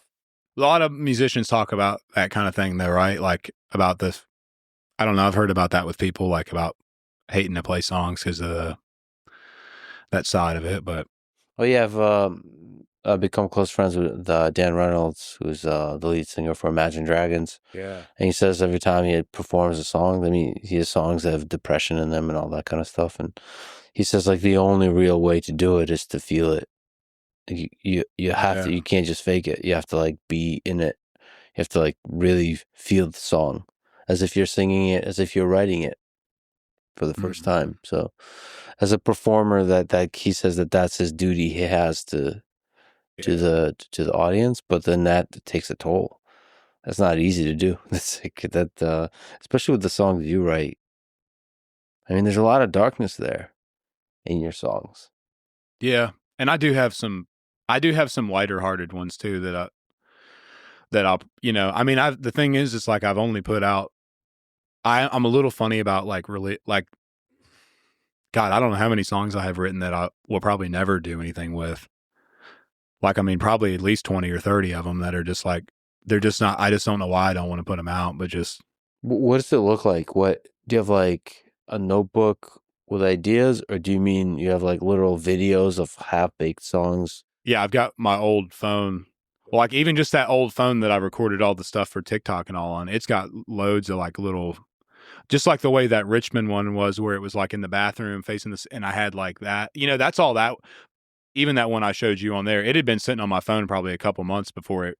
That's why I said I have too many unfinished songs. It's exactly what I meant. I've got all these little snippets of things, like a little blip here or there. But the writing process is, well, it's a lot different than I thought most people write, because like there's a lot of people that do these writing rooms and stuff, and they'll have, or these co-writes where they'll have people sit down and they like sit on the couch and smoke a joint, and they're like, all right, let's write this song, and they just like start plugging away, and to me that's like, I can't do that. I have to just, it's like almost it's like a lot of times the songs come when I'm not prepared for them. You like to be alone. Well, alone in my head.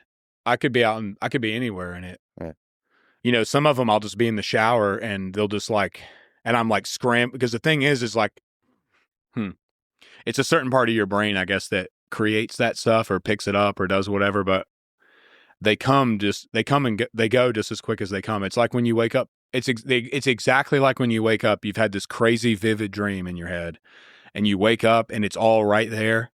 And then you stop thinking about it for like half a second and then it all goes away and you'll never remember it again. Like you can't remember your dreams like that. It's exactly like that. It's like, it'll be there.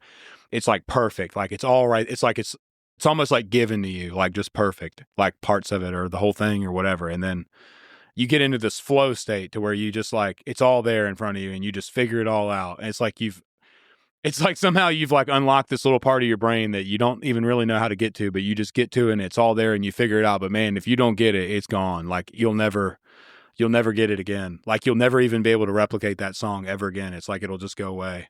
And typically it's like, it's only maybe the first half of the first verse is what I'll get, or it'll be like the chorus line I'll get. And then I'll build the rest of the song around that, if that makes sense, I guess. Well, the words or the music or the melody, like what pops into your head? The emotion, I guess, the words. Sometimes it's a phrase, like one thing I will do is like, especially out in the country, people say the craziest things. And so sometimes I'll like jot down a little bit of like I will sometimes on my phone take a little note if somebody says something real crazy that I've never heard before. And then maybe one day it'll just pop in my head like, oh, I don't know. It's very random though. Like I don't sit and just try to write songs. That's why I haven't just been dumping out, even though I have been writing a lot of songs, I haven't just been like dumping out all this crazy music. I don't want to force it. I don't want to do truck beer girl songs or like, I don't want to force song. I don't want to like. Do you have any truck beer girl songs? Because that would be an interesting. Yeah, I've got this silly one about this guy in West Virginia that he's the most laid back. Because I always get in my head and go over analytical about stuff and get real serious sometimes about things. And he's like, buddy, you just got to take a drag off this thing. And he'll, he was the one, he'd always like peer pressure me into taking a hit off a joint or something and like just try to cheer. And he just didn't take life so seriously. So I've written this song it's called Dr. Dan. And it's about, he's a doctor, but he's not like a conventional doctor. That's a silly one that I'll put out. So I do have some silly ones. That's like great. That. I have a couple funny ones that I'll never ever probably play to the public, but I played them at the mothership, only because nobody has their phones in there. But right after we did Rogan, I got a chance. I got connected with Tom Segura right after Rogan, and we went over to the mothership, and I got to meet him. And I love Adam Agat. He was on the thing with Norm Macdonald, is how I got introduced to him. That show Norm Macdonald had, but he's an awesome dude, and so we ended up at the mothership. I think it was the evening after the Rogan podcast. And Tom's like, well, they've never had live music in here. He's like, you could be the first one. And I was like, whatever. And so we only had one guitar, and I had my guitarist Joey with me. So Ron White was there. It was Tom Segura and then Ron White that night. And Ron took Joey in his car, drove him across town to his house, and grabbed another guitar and came back, and we got up there and we did like two really silly songs, and then Richmond in between Tom's set and Ron's set. And I was like, again, that was one of those moments in my life where I was like, what? Like, what Yeah. what is this? Like, what is this crazy reality I'm in? But I do have some funny. I used to, because a lot of when I wasn't playing the open mics, Brian that you met, a lot of my guitar playing was spent at places like his house, and we were all heavy drinkers, and we were just sitting around at a party playing or whatever, and so I definitely like the silly stuff too. But I was really in my head when we were talking about being low and what I would suggest people to do if they're in that point. But if I was just to like, not to flip this, but it just popped in my head, but probably what I would tell anybody to do if they're like suicidal and thinking about, like, if they're to that point, is just to go find somewhere outside, like in nature, and go. Yeah. That's what, I kind of missed this step when we were talking about things, but like selling my house and buying that property and putting a camper on it and trying to go into this whole off-grid thing, really, like, I don't know, it does a lot of good for you being reconnected to nature, because we are a part of it. But Oh yeah, I've been to the I went to the jungle for that reason. Yeah, being out in nature in every way is beautiful. I saw you got some. Maybe that's what I need to do is get some goats. I got 2 I can give you. I have more questions. Why are you giving them so easily? Are there issues I need to know about? Well, they're goats. Yeah. There's no free lunch, man. How many? You got goats? You got all kinds of animals. What's the story of you out in the woods? What are you doing out there? No comment. I'm just kidding. Just trying to escape this dystopian nightmare that we're all living under. Like, yeah, it was just a form of escapism, I guess. But I think in such a short period of time, my grandfather grew up like, they were in a survivalist state, like trying to make enough money to pay the tax on their land, growing tobacco. And then here I am, like, in this digital world 2 generations later. And I'm just like, something's not, I've just felt called to try to figure all that out and how to get back into that. There's such a purity to, man, if you raise an animal and kill it and eat it, like, and I'm not talking about like Ted Nugent style, but just like, raising meat birds and pigs and stuff, and having the ability to put those in the freezer and cook them for dinner. Like, oh yeah, they taste so much better. But it's just I don't know how to describe it, but it just brings me joy. Being able to grow stuff, and even just flowers and everything else, just watching stuff that's alive like that is just such a, what we're doing now is I've bought this permaculture farm that hadn't been operational in like 6 or 7 years. And, they did a lot of herbs. They had a big orchard, blueberries, but, my dream there is to create this space that, that's like the optimal place for humans to go to fix their mind. So like what's the animals and the food that I can have there, and the trees that I can plant, and the certain types of wildlife that I can bring in and attract, like the noises and the sounds and the smells that are optimal for a human to be in order to like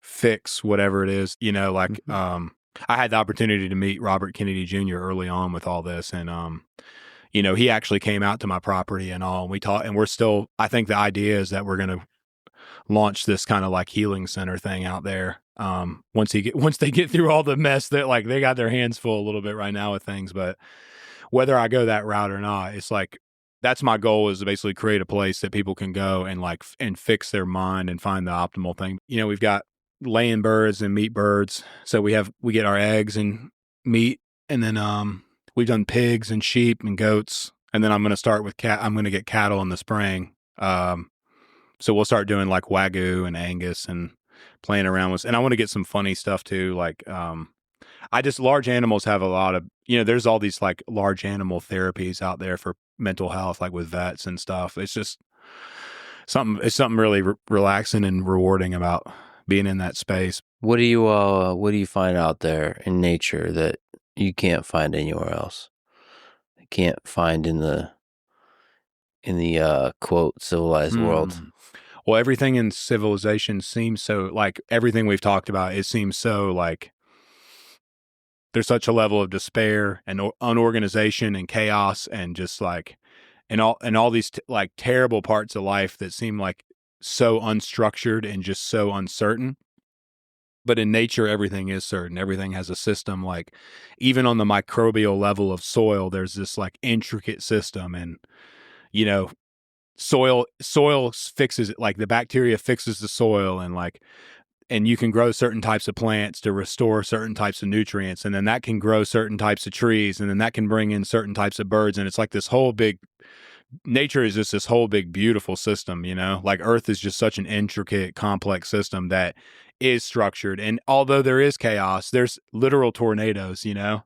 Like the metaphor we were using earlier. Like there are literal tornadoes in nature and other things, but there's a piece about observing the structure there. And to me, it just helps remind and restore my faith that there is something bigger than me that, like, yeah. And there's a spiritual side to it that I don't know that I can really correctly articulate, but man, sitting out in the woods with some creek flowing by you and just sitting in stillness, like where you don't hear anything. There's no traffic from a road. There's no, you know, you're just there in stillness and just watching the earth do its things. Just, I've gotten a chance to spend a day and a night alone deep in the Amazon jungle. That's like my dream, man.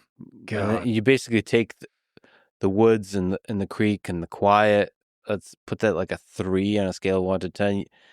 The Amazon jungle is like an 11 because you're not just listening to the creek. You're listening to like a lot of different species of animal having sex or trying to kill each other. And you're just like birds, monkeys, just everything. And the floor full of insects. Yeah. Bigger kinds of ants murdering smaller kinds of ants. It's an orchestra of insects, but it's quiet in the sense that there's no machinery.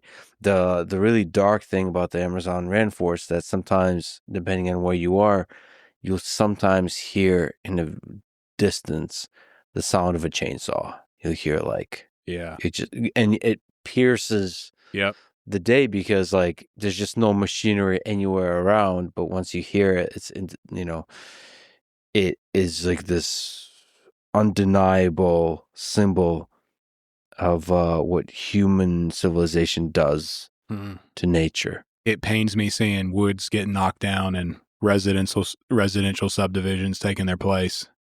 Like this, like the monkey part of my brain wants to just go burn it all down. Like it's just like not good. Like, I don't know. I just instinctually observe it as being not good.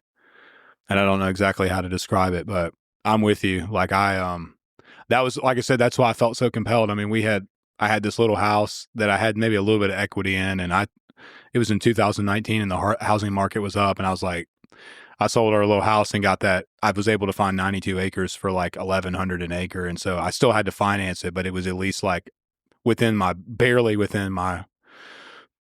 And so that's what we did. We had I was paying $600 a month on the land, and I bought a little camper for $750 off this hunt club in Waverly, Virginia, and drug it up there. And that's what we had. And like went and bought I got a little Kubota tractor for 0% financing and was like cutting, like this property was a mile off the road. So I had to basically like recut in an old logging road and stuff. And you want to talk about putting a strain on your marriage, that'll do it, buddy, is selling your modest little rancher and doing that. But man, that's when I really started to live. And I think probably that was like the beginning point of the restoration of me, you know? And I feel bad that a lot of people just don't even know what that's like to be on a farm or be out in nature. And I can't imagine just living in a suburb or a city your whole life and never getting to experience that. You know, it's good that we have all this technology. It's great. And like the science and the innovation is important. And even the fact that you can go on YouTube and look up how to do almost anything is important. It's just that there isn't a clear definitive line between what's beneficial and educational and what's predatory and harmful. And so it's like, it happens to me all the time, but I could go on YouTube and look up how to change the brake shoes on my truck or something. And if I click on a short of somebody doing it, I automatically go to the next video, and I may be 3 or 4 videos deep before I'm watching like, you know, some lady throw a pie at somebody. And then pretty soon I'm like, wait, I'm changing my brake. That's the only issue. And then you're just doom scrolling, and it does something to your mind that just completely takes the humanity away. Yeah. It's really horrible. Like that dopamine thing does something to my mind that I hate, which really is the opposite of nature. Like the feeling I remember being out in nature, and not just a hike. A hike is good, but like for prolonged periods of time, several days away from the internet, away from all that. Yeah. What is that? I don't know what that is, but I don't like what X, Twitter are doing. I don't like what Instagram is doing. Whatever that is, I don't think that's good for the soul.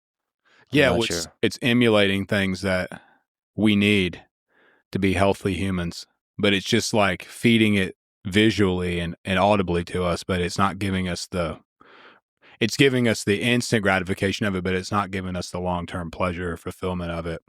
Like I said, like, and the beauty is we're in this weird period in time, like it's a breath of time that we're in where we are able to conceptualize and observe what life was like in that transition point that's got us up till now. And we also have because in order for all this to continue to evolve, like like even with AI, like it needs us more than we need it right now still for a very short period of time. But we have access to nearly all the information that the world has theoretically, but we also still have the perception and the memory of what life was like before it. And so this is like a very short window of time, like a breath of time where I think we can find a way to like incorporate this into normal life. But I think like if that breath leaves us, like, I don't know, I think it's irreversible. I truly believe it is irreversible. And I think like, and that's just going to be the end of us. And it could take 2 or 3 more generations to get to that point. But like, I think like, why don't we find people that are way smarter than me and look at all the things that trend on social media, like the videos that everybody watches? Like, I don't know what it is, if it's wood splitting and plumbing and blacksmithing and doing something with, like, let's find all the things that people are attracted to online that they obviously are like interested in, and just figure out a way to have them in real life for people to immerse themselves in. Yeah, I mean, it's a transitionary state. And one of the responsibilities I take very seriously, because I agree with you, is I try to pierce the bubble that is San Francisco, that is the Silicon Valley, that is the people that build these technologies. They often live a bit in a bubble. Yeah. That said, the people that criticize tech folks also live in a bubble. Yeah. And to sort of, first of all, piercing bubbles in general is good for people to get along, to understand each other. Because people that say all technology is evil, unfortunately, technology, even if that's true, which I don't think it is, it's coming. It's going to be built. Mm-hmm. And so you have to figure out how to do it in a way that preserves our humanity, that doesn't drag us into this black hole of like just maximizing engagement, maximizing this dopamine thing where instead of reading Dostoevsky, which I should be doing, I'm looking at some girl shaking her ass on Instagram and then feeling horrible about myself 5 minutes later. Yeah. That at scale is what seems to be happening. And so like reminding ourselves that this is not the way to steer human civilization to progress, to flourishing. The problem is I think we're wasting a lot of our bandwidth, like a lot of we only have so many minutes in a day to even use our brains, and our brains can only do but so much in a day anyway. And when we're wasting any of it on just that, it's like I see it, in my unprofessional opinion, as the world is becoming just a little more, in the last decade or two, as the world becomes a little more dreary and dark and more problems happen and city streets become more littered and jobs are like all these kind of problems that we all argue about all the time, as they become more prevalent, it's like the internet and just the visuals of the internet become so much more immersive, and video games are so much more, everything's so much better here. Everything's improving at lightning speed in technology, and it's degrading in society and in the real world. And somehow there's got to be a way to find a balance there. But right now it seems like as technology becomes more immersive and addictive and interactive, like the way these algorithms like feed us exactly what we want, and there's so much psychology and just so much research that goes into making them as addictive as possible. It's like the real world kind of sucks. Like, cities that were beautiful and thriving are now falling apart, like, and have all kinds of problems that are being unaddressed and lack of leader. It's like, there's got to be some kind of way, so it's easy for us to feel more and more inclined to escape into the digital realm, because the digital realm is becoming more fun while real life is becoming less fun. And there's got to be some kind of way to balance between the two. I'm with you. I'm not against technology at all. I think evil most certainly existed long before there were computers, like, and in even more treacherous ways. Like now we have the ability to do, like I said, we're in a very temporary state right now in 2025 where we have access, where the general public has access to basically all the information there is, and artificial intelligence, and just immense, and the ability that like a guy can just set a bunch of cameras up and start doing podcasts and have just even just the fact that that your platform could be created is like immensely powerful. It probably never existed in world history up until now. But we also still have, the problem is if we just keep going without being careful about losing the real world aspect of it, is that like at some point we're just going to get so lost and so immersed in this space we're not even going to know what we're missing out on. You know, all there's going to be is girls on Instagram. Like all there's going to be is that. Yeah, I've been trying to figure it all out. I just did a super long podcast with Tim Sweeney, the CEO of Epic Games, who created Fortnite. He created Unreal Engine, a lot of interesting video games, like revolutionary video games.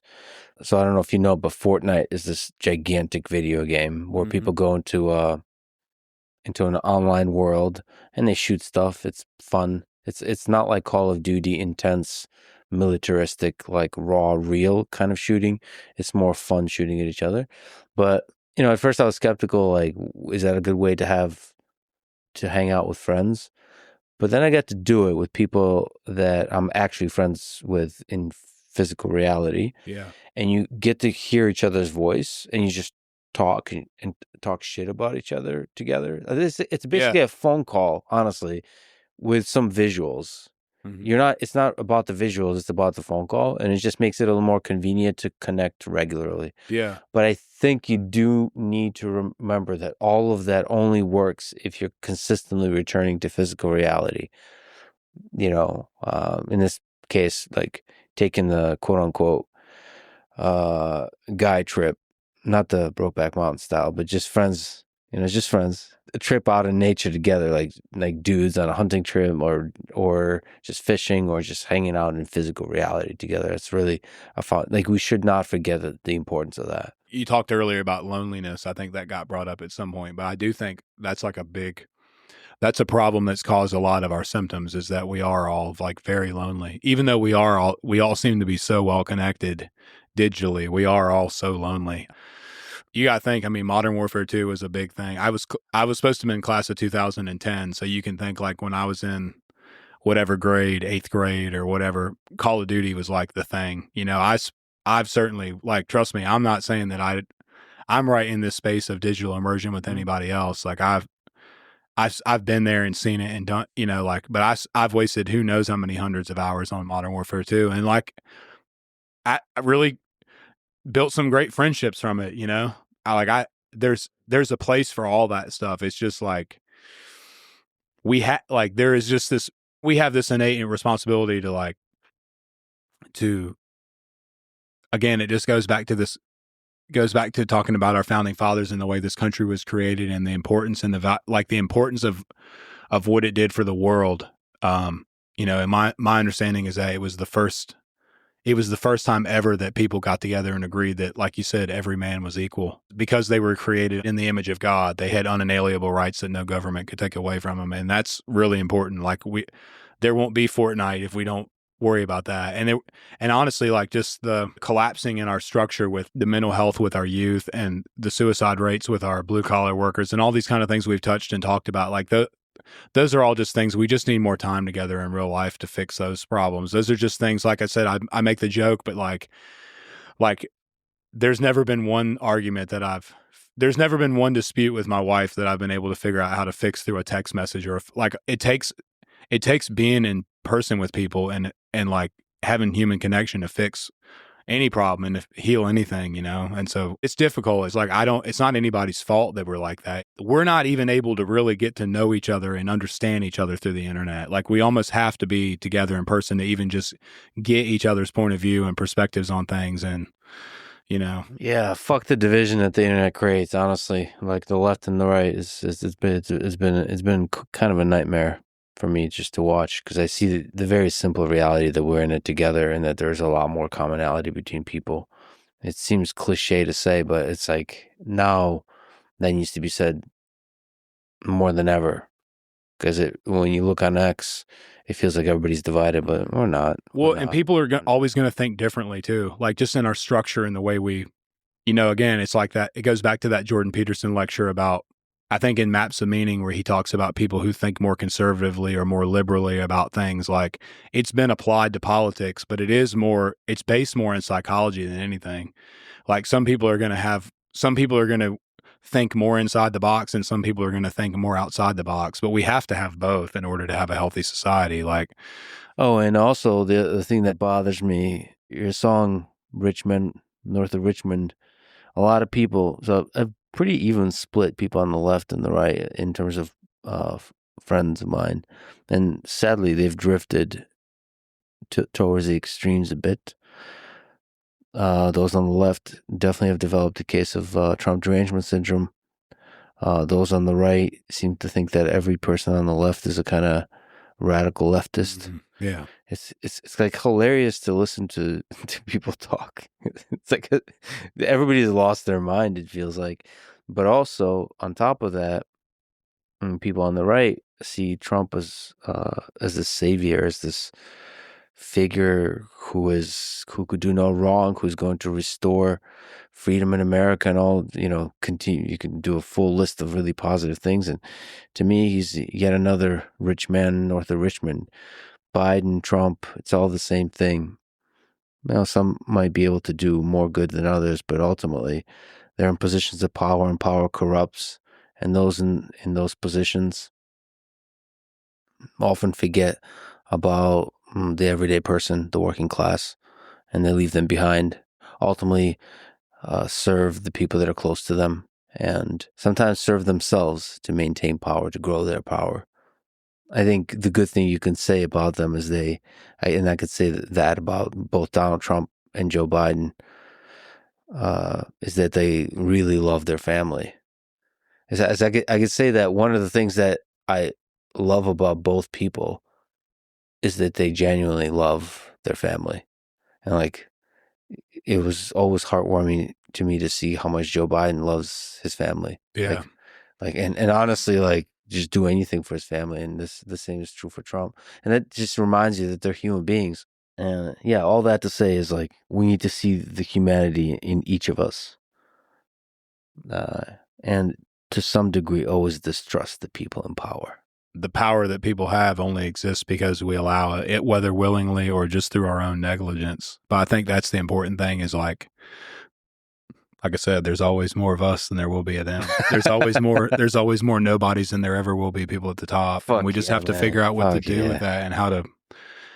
And I think this is, like I said, a short window of time to where we can still figure that out, I got to ask you about something before I forget. I think I saw on Instagram you talked about a three-legged cat. Is that a real thing? What's the story behind the three-legged cat?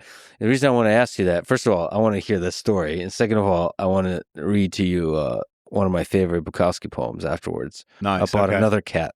All right, what's the story? I had this cat lady neighbor who's a real sweet lady, but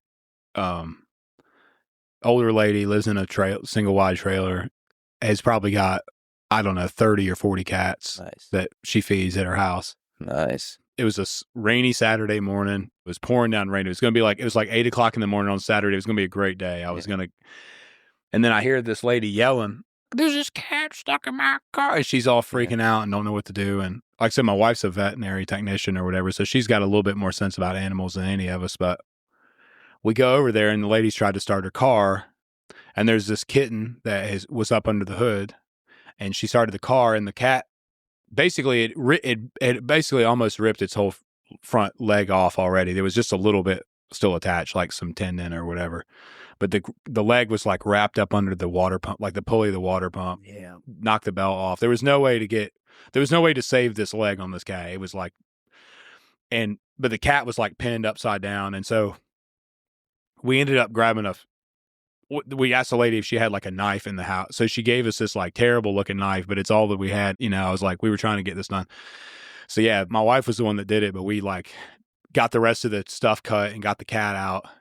And I don't know, I just like to spend like, I was like over $1,000 we spent getting this cat's like getting it properly sutured or whatever to where the cat could have a healthy recovery and all. But I'm one of those type of people. Like I couldn't just let I'm not going to go, they were going to just go put the cat down or whatever. Yeah. The lady, So yeah, I named her Hop. So that's my little cat and it hops around but it was one of those things where, yeah, I don't know. Great example with animals. I guess it's the same way with people. I just always see the best and I just couldn't. Yeah, I mean, that's one of the most amazing things about humans.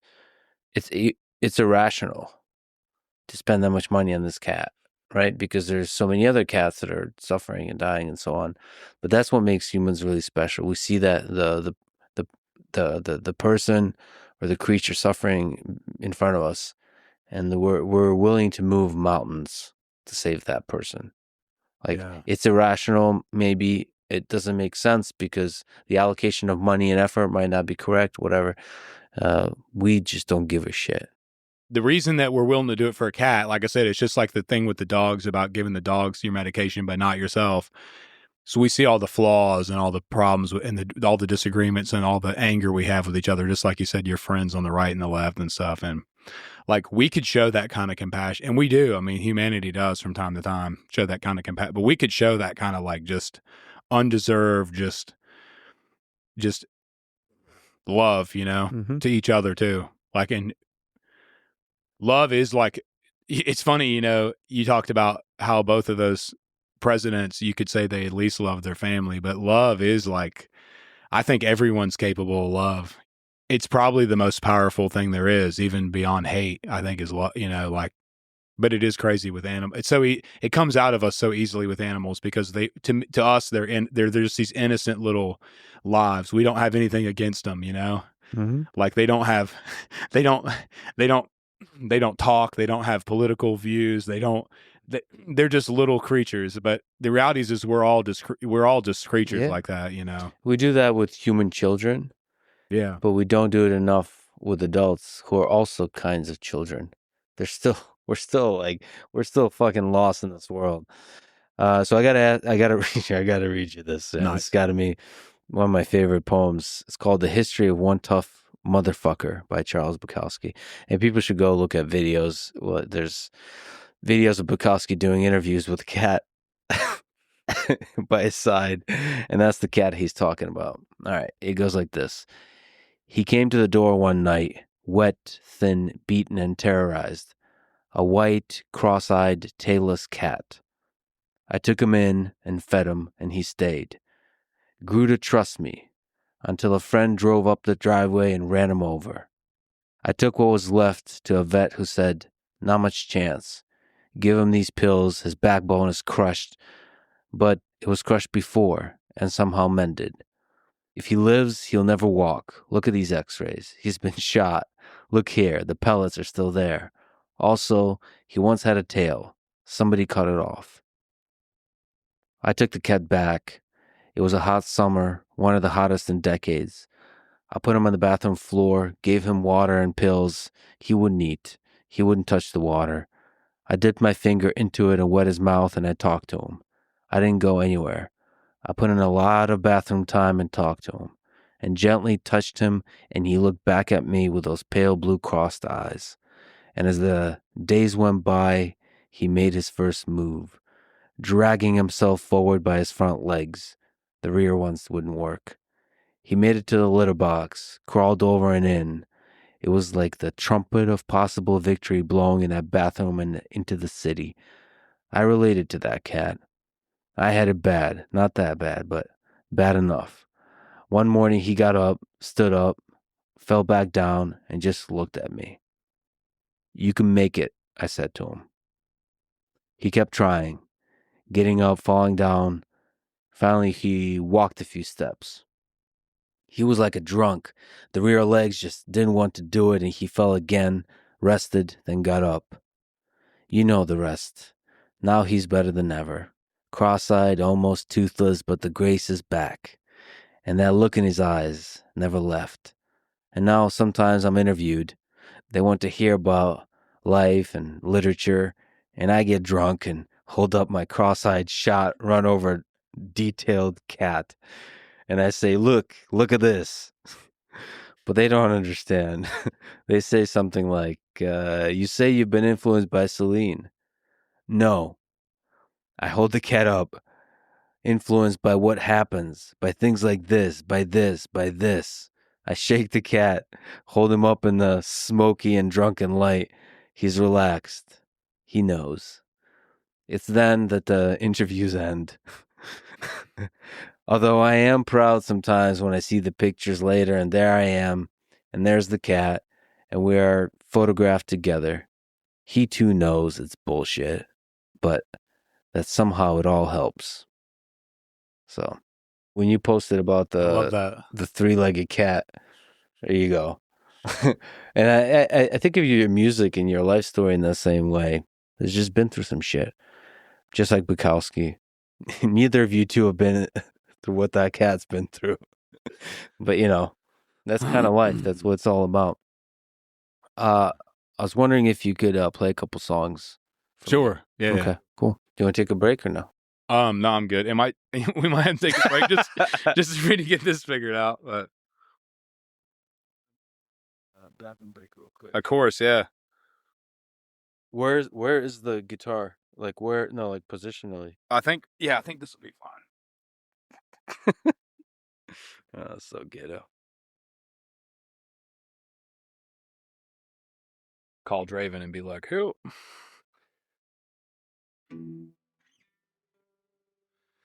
Well, I guess I'll do. If I was going to do anything on here from the older songs that was relatable to everything we've talked about, it'd probably be "I Want to Go Home." Sounds good.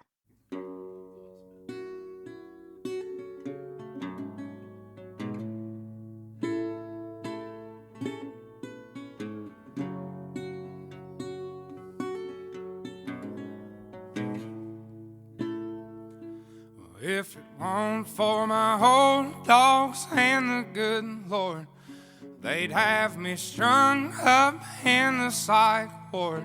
'Cause every day living in this new world is one too many days to me.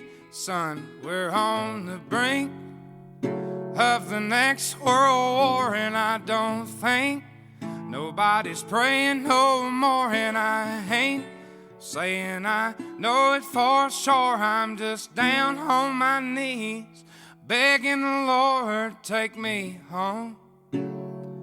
I wanna go home. I don't know which road to go. It's been so long. I just know I didn't used to wake up feeling this way, cussing myself every damn day.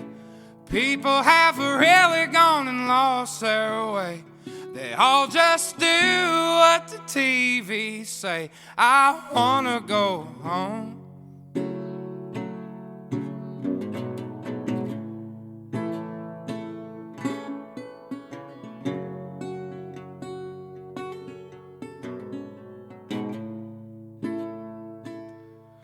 For generations farming the ground, grandson sells it to a man out of town, and 2 weeks and later the trees go down. Only got concrete growing around, and I wanna go home. I wanna go home. I don't know which road to go. It's been so long. I just know I didn't used to wake up feeling this way, cussing myself every damn day. There's always some kind of bill to pay. People just doing what the rich man say. I wanna go home.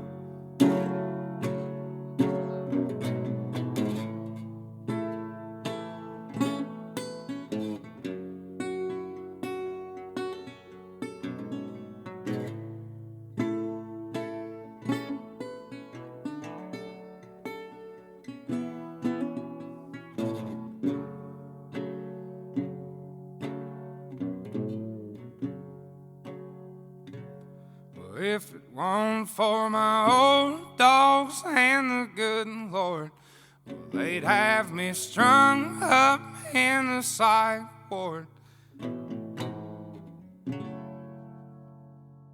That's probably one of the first. I don't know. It's not the first song I wrote, but one of them. What a song, man. What a song. What a song.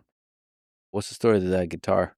Well, the guy who made this like saved my butt because everything blew up, and I was playing that little Gretsch resonator that's in all the original videos, and my wife had got me that off of Amazon, I think, or something for like $300 or $400. It's like just an entry level like import little Gretsch, and the pickup never would work right in it, so this string wouldn't work when you plugged it in. Mm-hmm.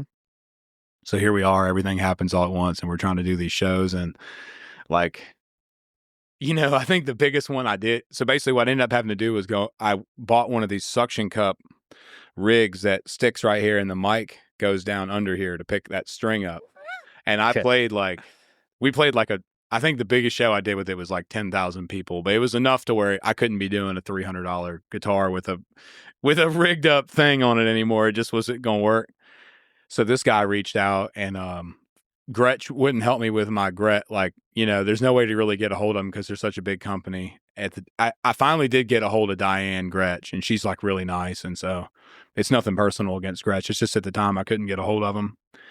I figured I would have been able to because like everywhere sold out of that Gretsch model when the song blew up, you know, like it was a real pop, but I couldn't get a hold of them. So this guy, Beard Guitar, Paul Beard in Maryland, he reached out, fixed my Gretsch, and then gave me one of these and made it with but it's all handmade and all. It's like, yeah, you can like whack somebody over the head with it pretty good. Yeah, it's nice and heavy. But yeah, he makes them all by hand. Nice. Little family owned place. And I know nothing about resonated guitars. Is that like, you play regular acoustic? Yeah, it's just basically a regular acoustic. It's just a full step down is the only difference. I've just got it tuned all the way down. Is that it? Because there's also like this whole vibe to it. Oh yeah, well the body's different, so you can see it's got like a solid, you know, instead of it being a hollow body like an acoustic, it's got that. It almost looks like a hubcap, that black. And like plate. all the chord, that's all the same. Mm-hmm. It's just a step it's down. just the same. Yeah, I wouldn't be smart enough to play anything special. Like it's just a regular old guitar. I don't know. There's a different vibe to it. Yeah, well, It's I like somehow that. Cooler. Well, the old, I'm real fond of like the older music, like so like where all my family's from. So my dad was adopted, so I don't have any like Lunsford's not really even a real last name to me.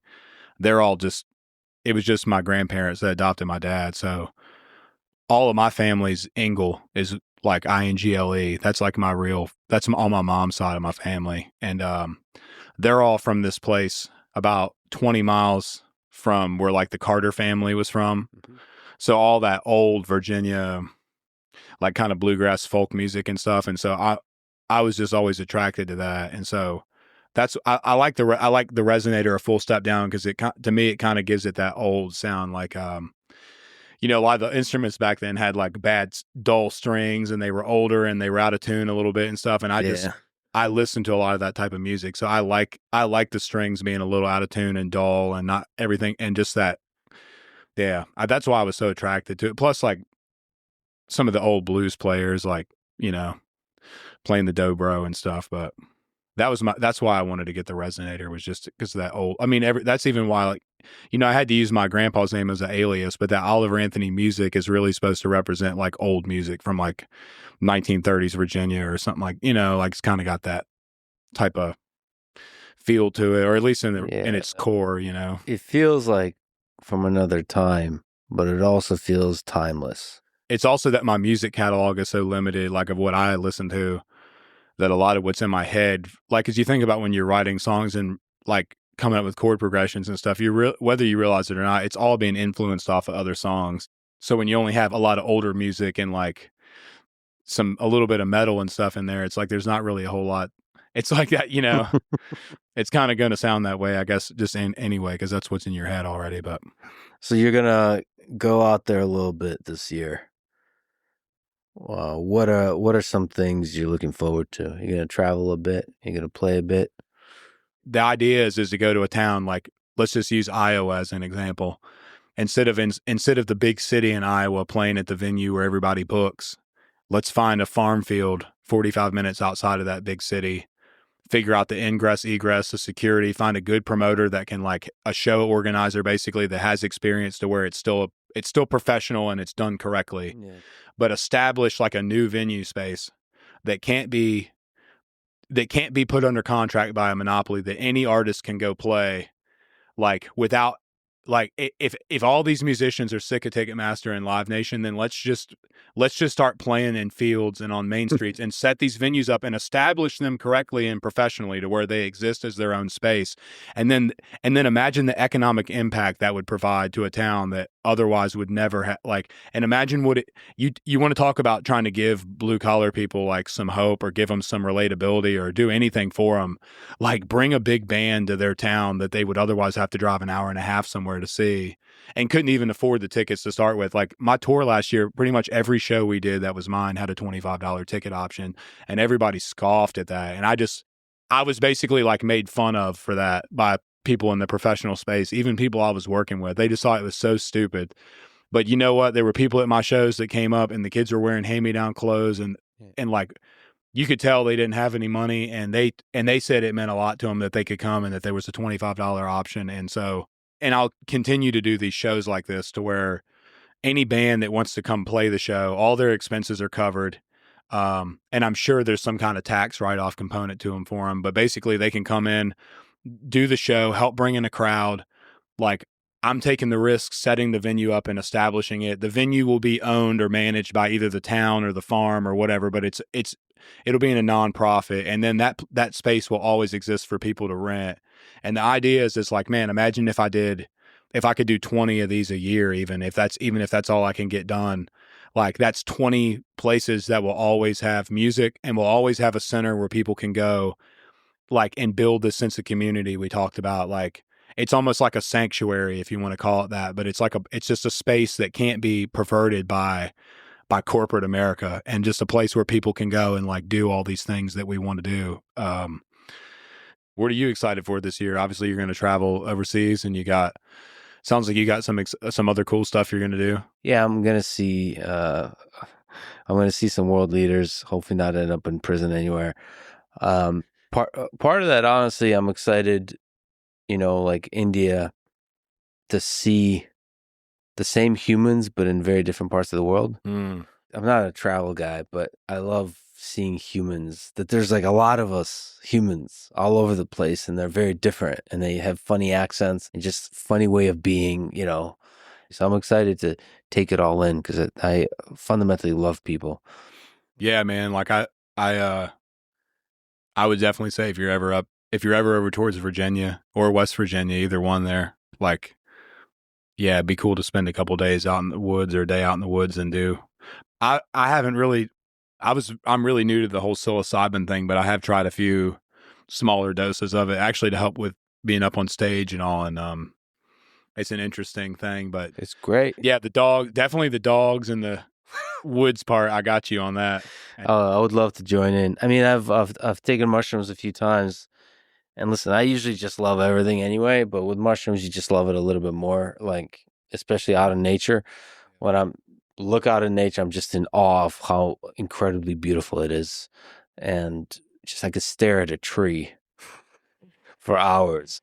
And then you take mushrooms and like that tree starts like having some more dynamism to it. So it's just a little boost, but like, yeah, I don't really I get care. into this crazy, like I said, it's only been a handful of times because I don't know. It's one of those things where it's still a little unfamiliar to me, but like talking about trees and psilocybin, you start to look in those trees and you think like in their relative perspective of time, because they're constantly moving around and growing and doing all these things. And you think about like in their perspective, maybe we're just moving way faster than their perception, and they're moving at just a normal speed.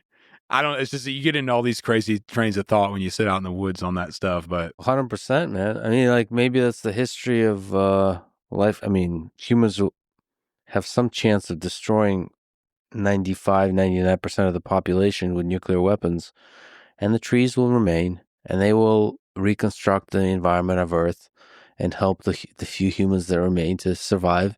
And it'll be the fucking trees that we'd be grateful for. Their actual deep, ancient wisdom.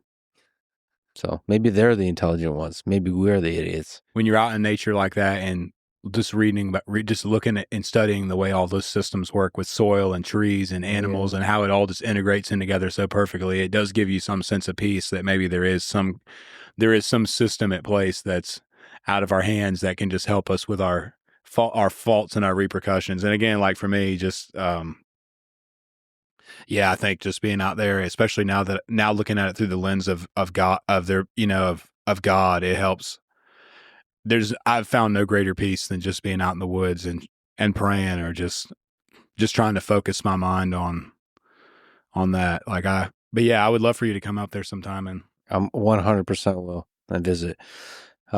See, like feeling peaceful out in Virginia in the woods is easy. Try doing it in the Amazon jungle when a giant ant crawls and just bites you. Dude, I would do anything to go to the Amazon. And all of the peace is gone. You're like, motherfucker, what do you do? And then like a second one joins in, kills the first one and bites you again. And then you're like, okay, nature is not all. Yeah, it's not. I mean, there is harmony to it, but part of the harmony is the violence. Yeah. It's just the reality of it. It's sex and violence. Like, I guess that's the thing about it, though, is like it has all the same components of humanity, just almost, like almost to a comical level. I mean, the real comedy is the monkeys up in the trees. It's like little humans, and they're arguing and screaming at each other, throwing stuff, they're getting into fights. It's like reality TV, but like more pure, more real, more distilled down to its fundamentals. Like we are that, Yeah. We put on clothes these days and have fancy words that we say to each other and look all sexy on Instagram, but we're the same. Monkeys, apes. It's like the old lobsters, But it really is true. Yeah. We all we're all on that same operating system in a way. Brother, this was a huge honor. I don't have the words to describe how incredible this was. And I think it was just fun. It was really fun talking to you. Total honor to be able to come on here for me as well. And especially just to get to meet you in real life and see, like, you are what I expected you to be, like, in a good way. Like, you just don't ever you're a good dude. So I appreciate what you're doing. I got to show you the sex dungeon downstairs. Nice. Where Heck yeah. where I keep sex slaves. It's very different. No. Yeah, man. All right. Time to wake up. Let's go back to reality. Thanks for listening to this conversation with Oliver Anthony. To support this podcast, please check out our sponsors in the description. And now, let me leave you with some words from George Orwell. Political language is designed to make lies sound truthful and murder respectable, and to give an appearance of solidity to pure wind. Thank you for listening, and hope to see you next time.